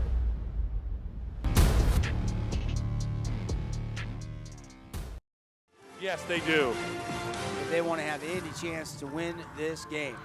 Bowie going to throw over the middle. Oh, my almost gosh. intercepted again. Swenson bats it down. Would have been a sensational one-handed pick. But again, there's 3 Warriors around that Thunder receiver. There's something that the Thunder need to adjust to. And without the ability to replay, I'm not quite sure what that adjustment is, Devin, but something needs to be adjusted because, again, Noah just about threw it right to the other team. Third down here, 3rd and 7. Quick pass again, swing pass caught by Morse, bounces to the outside, gets a block, and is going to stretch and appears to have a U-First Credit Union first down. They're going to mark Depends on where he puts that down at, Dev. Right at the 45-yard line. And do we need a measurement, or is it a first down? I think they're going to give it to him. Yeah, it's on that chalk. He's going to give it to him. So the drive stays alive. Probably 4-down territory at this point anyways. Now into the 4th quarter, and you're down 35-13. 21 unanswered points. 2 interceptions in the 3rd quarter led to 2 quick scores. Tide Morse, big hole off the right side. Got a little room. Oh. Second level down the sideline. No flags. Morse cuts back at the 15. Fighting down inside the 10 and finally thrown out of Wow. bounds at the 7. Unbelievable. I'll tell you what. I didn't get the numbers of the offensive linemen that were leading that, but wow. They went down and took out some of those safeties. They had no chance of being involved in that play. Just saw Albert Pujols hit .699 tonight in his Oh, career. that's beautiful. Movement on the left side. Kona thought it was on first sound. And that'll back them up 5 yards. Clock stopped, 11:32 to go. Into the Cache Valley Bank red zone on the legs of Tide Morris. Around there. That Tide Morris run now puts him at 71 yards rushing tonight, I believe, if I'm up to date on my statistics. I have him at 118 now, Dev. Yep, now 118. That was not correct. Thank you. And there's a short pass. They get some of that offsides right back. 2nd down and goal. 5-yard pickup for the Thunder. They're using quite a bit of clock here. There doesn't seem to be a sense of urgency, No. which you'd like to see here with 10:58 left in the 4th quarter, and you're down. 3 scores. Yep, down 22 points. They'll run it, and a hit from the backside, and a short gain down to the 3 for Kona Crowell. 3rd and goal. And Well- again, the play's taking too long, if you ask me, to come in here. They definitely need to call their best 3rd and 3 play. 3-yard play here. Tide Morris, touchdown run into the end zone. Will Warner was going for a ride there, and the Desert Hills finally scores in half number 2. A big drive when they needed one to at least stay in this game. Yeah. And Yeah. now is it too early to think onside kick, Mark? Probably. I would say it's just a little bit earlier or a little bit too early for that. Go ahead and give your defense an opportunity to get a 3 and out and get that ball back again quickly. A little too early, I think, for the onside kick. So it's a 4-yard touchdown run for Todd Morris. His first of the night. Extra point is up, and the extra point is good. And 35-20 our score, 10:21 left here in the fourth quarter. We'll be right back on the Fan Sports Network, your home for Region 10 football. County live at or below the poverty level.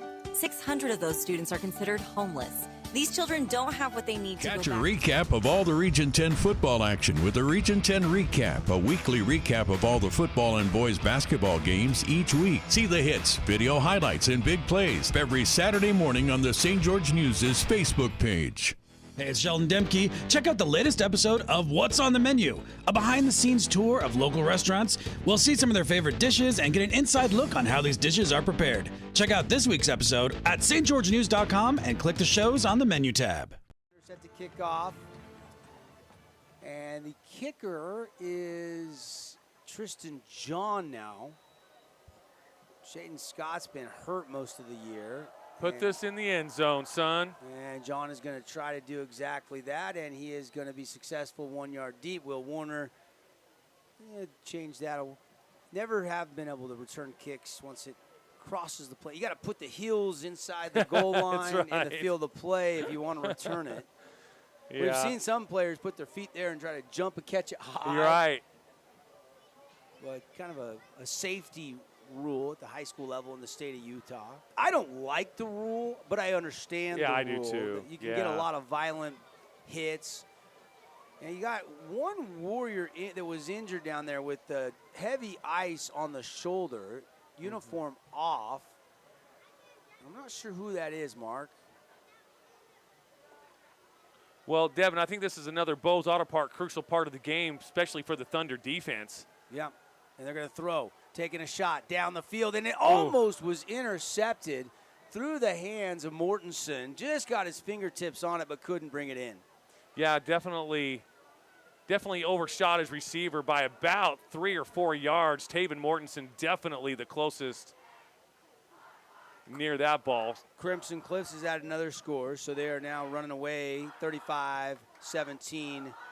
28 unanswered points for the Mustangs, so homecoming dance tomorrow night should be a little funner if that score holds up. Swing pass complete to Reynolds. Reynolds is going to be hit and dropped at the 27. Ooh.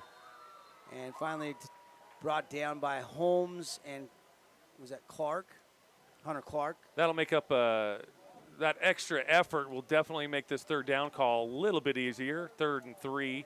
You can do just about anything in the playbook here. Run it, pass it. Swing pass, jet sweep, design quarterback draw up the middle. They're going to run it up the middle, and the blitz comes right into the running back, and he is dropped. And tackle made by Kona Crowell. He was coming. He was. He shot that gap very quickly. Now, pooch kick. I'm sure the special teams coach of the Thunder said, do not jump. They're giving us the ball back. Do not jump. Right. Watch that ball. There's the pooch. And returnable for Holmes. Going to start up the middle. He's going to go to the outside, try a stiff arm, break off of it, jump outside, and then he's going to finally run out of bounds. Broke a couple tackles to get about a return of 1 or 2.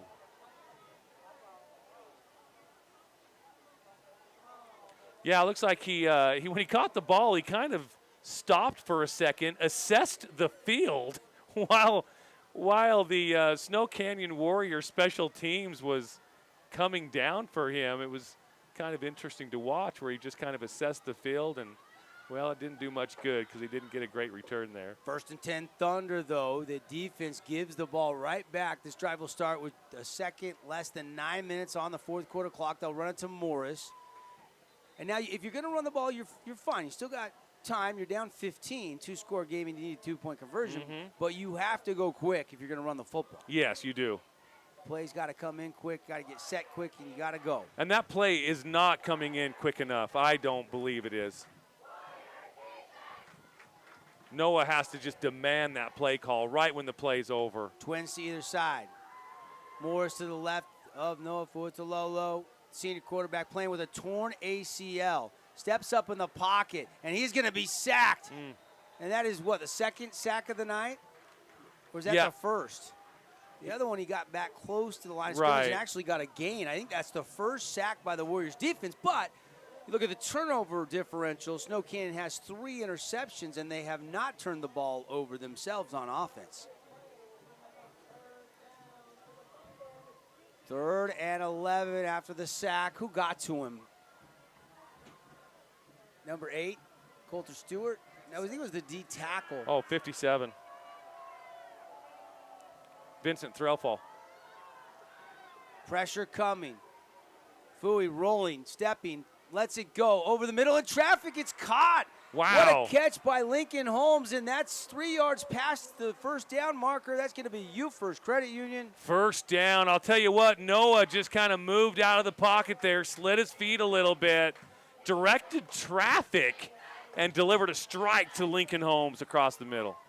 1st and 10 Thunder at the 44 of Snow Canyon. 7:21 to go. Quick toss to Morris. Morris running wide. Has a block from Stu Talpa, but never could get past it as he's chopped down. Rockwell Jones coming up. And Swenson there as well. Yeah. Swenson kind of tripped him up. And Rockwell finished him off. Now 7 minutes exactly to go. 35-20. Warriors have the lead. Thunder trailing with the possession, though, in Warrior territory. But they need to score quick here again. They do have all their timeouts. They do. It just amazes me that there's really no urgency yet for the Thunder. And now quick toss outside, complete to Cummins. Cummins is going to make a man miss and get near the 35 and just looks a bit shy of a first down. Javian Cummings with the reception for 9. Actually 8. And now they go a little quicker here. Twins to either side. Run it up the middle to Morris. Morris going to have the first down. Picked up 4 and only needed inches. Boy, there's not many times that he doesn't fall forward. Clock stops to move the chains. Is there a flag down? No, it looks like we're good to go. The clock will start as the official winds it now as they'll move the chains.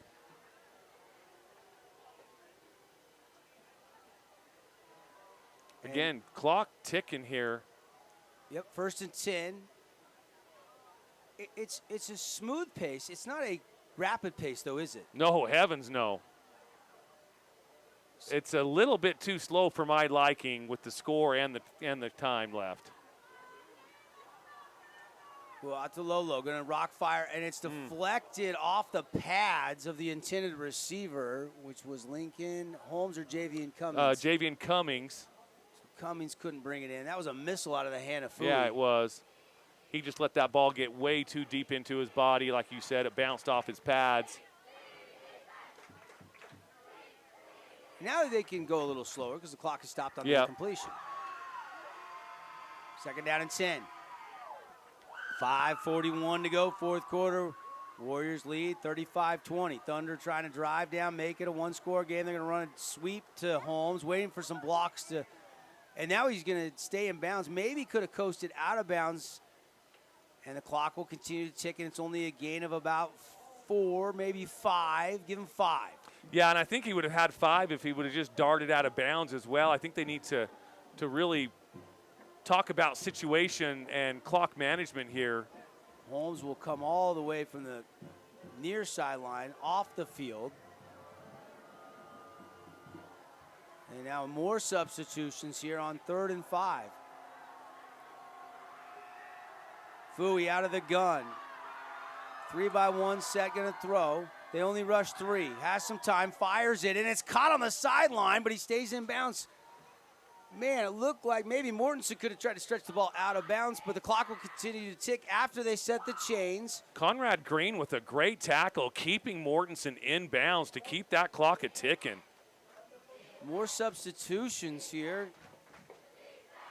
4:40 and ticking. Quick pitch outside to Crowell. Crowell weaving outside now, try to turn upfield, run north and south. The ball pops out. It's returning by the Warriors 40 to the 50 to the 40. He's going to score a fumble. Returned to the house for the special moment where you touch it down. Will Warner with the return. Did they blow the play dead? No, I don't think so. I see there's definitely confusion on the field. Will Warner scoops it up and scores it, apparently for the moment, but does it stand, or was there a whistle or stoppage, or was momentum in the play blown dead? The officials will talk this over. This is another Bose Auto Parts crucial part of the game, and the officials have gotten into the crucial part of the mix. This is definitely the game-deciding call right here. If the Thunder have one last gasp, it'll be based on this call right here. Crowd is kind of just waiting for a word. 3 officials, where Warner took it into the end zone, are talking things over. I never saw a flag. No, I think this so is. So this is a touchdown, or it's down by contact before the ball came out. Exactly. That could be and the umpire is standing at midfield with the football, waiting for word on where to spot this ball. There's another ball at the 1 yard line, and here comes our head referee. Try to see if we can hear the call here. Crank my crowd mic. We don't have the ref mic on tonight. And still no official signal. What is going on here? Warrior fans want to know. Thunder fans want to know. We want to know. And only right now the officials know. We've still seen, it's been a 65, 70-second conference and still no signal or no word. Both sidelines want to know what's going on. There's been no indication one way or the other. Like, okay, here comes the signal.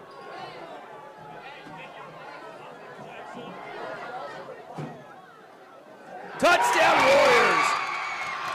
So touchdown Warriors. Will Warner with your Morgan Pest Control defensive play of the game. A pick 6 by Coulter Stewart back in the third quarter. A scoop and score by Warner, and that might put this game on ice.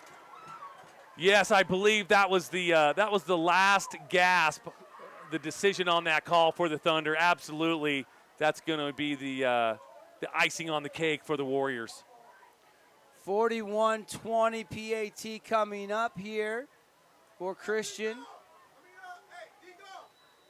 And the Warrior fans going to enjoy Swiss days in Santa Clara this weekend. Absolutely. Pressure comes, the kick is away, and it is good. We'll take a break. 4:18 on the clock. 42-20.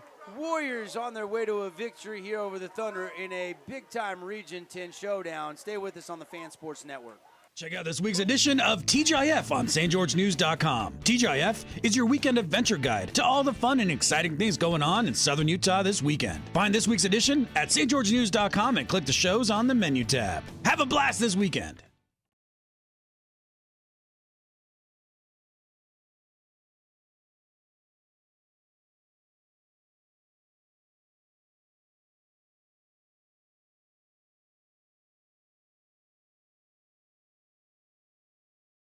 As a local business owner, it's important to get the word out about your business. More people equals more revenue for you. Get your business in front of over 160,000 people in Southern Utah each week with St. George News. Contact St. George News today. Return roughly for the touchdown. Mark? I think it was longer than that. Wasn't he down around the 10-yard line?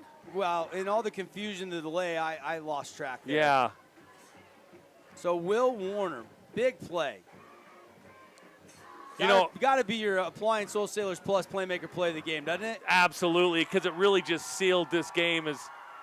This isn't going to be verbatim, but, the old great Chick Hearn used to say, the eggs are chilling, the butter's getting hard, the Jell-O's jiggling, the refrigerator door's closed on this one, Devin.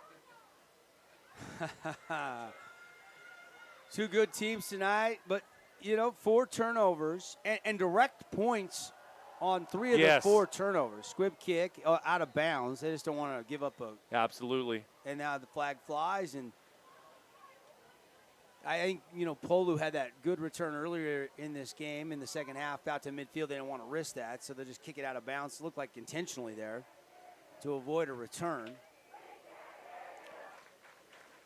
Tough week for the Thunder this week. Soccer team goes down on Thursday. The volleyball team goes down on Thursday to the number 2 team in the region, the Crimson Cliffs Mustangs, and that was one of the most exciting volleyball matches I have ever been a part of. I have been announcing Lady Thunder volleyball. This is my 8th season, Devin, and that fourth set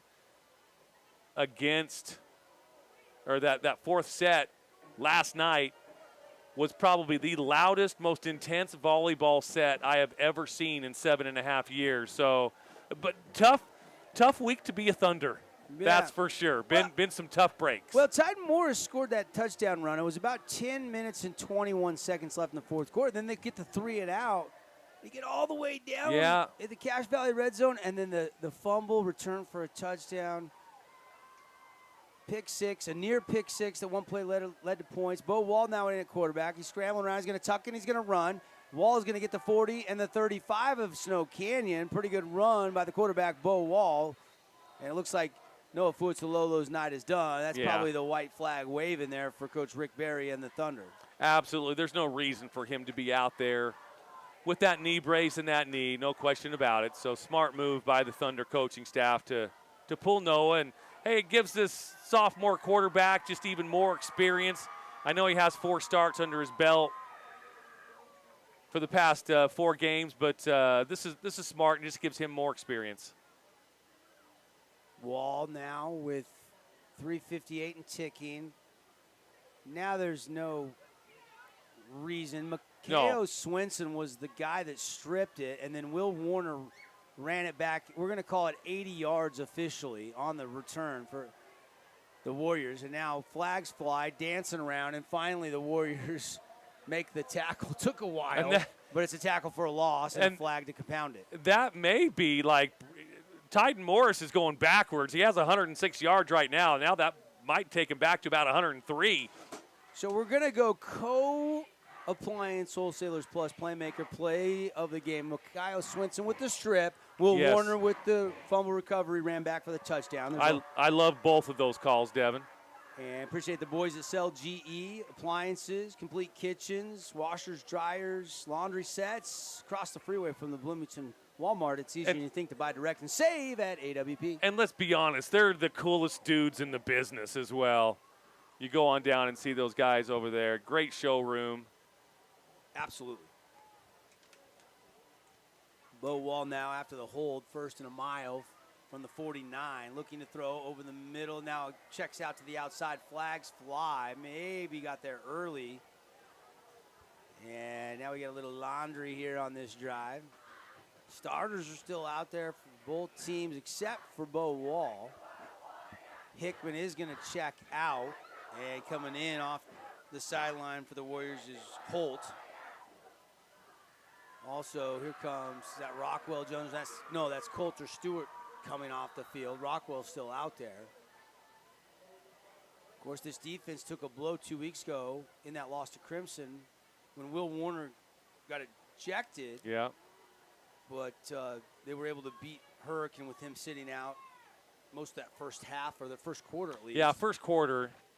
And then lost Tegan Whitehead, their starting outside backer, to a season injury, torn up all the ligaments in his knee. Ugh.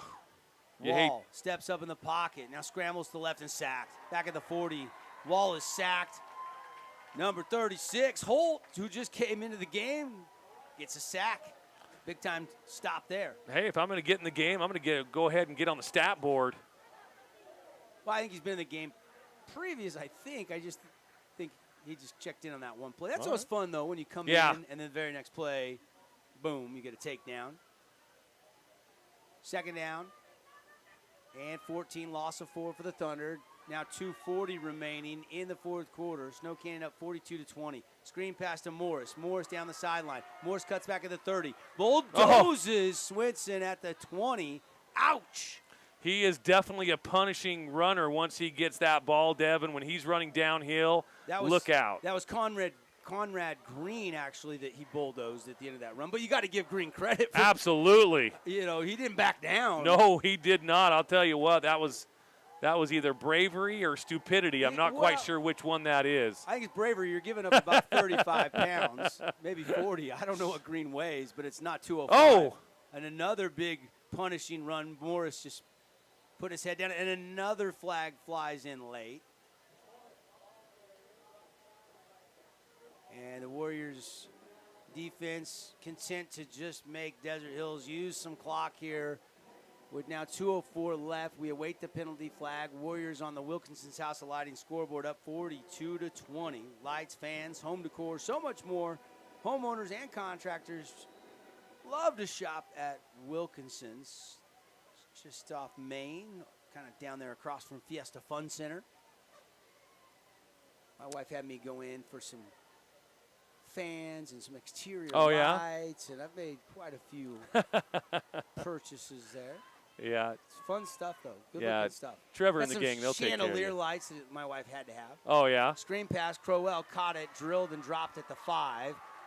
1:36. Clock will continue to tick down, and it'll be second down and goal. I think he might have lost half a yard there. Only 148 passing yards tonight for the Thunder between Wall and Fuatololo. Tide Morris coming in. Zach Ford will check out. And I'm a little surprised that Tyden and Kona and a few of these starters are actually still in the game as well. Yeah, you'd hate for somebody to get ball's hurt. on the ground. And a fumble, and it is recovered by Warriors. Say they have it. They do. Snow Canyon, their 5th takeaway by the defense tonight. Tyler Gubler covering up that ball for the Warriors.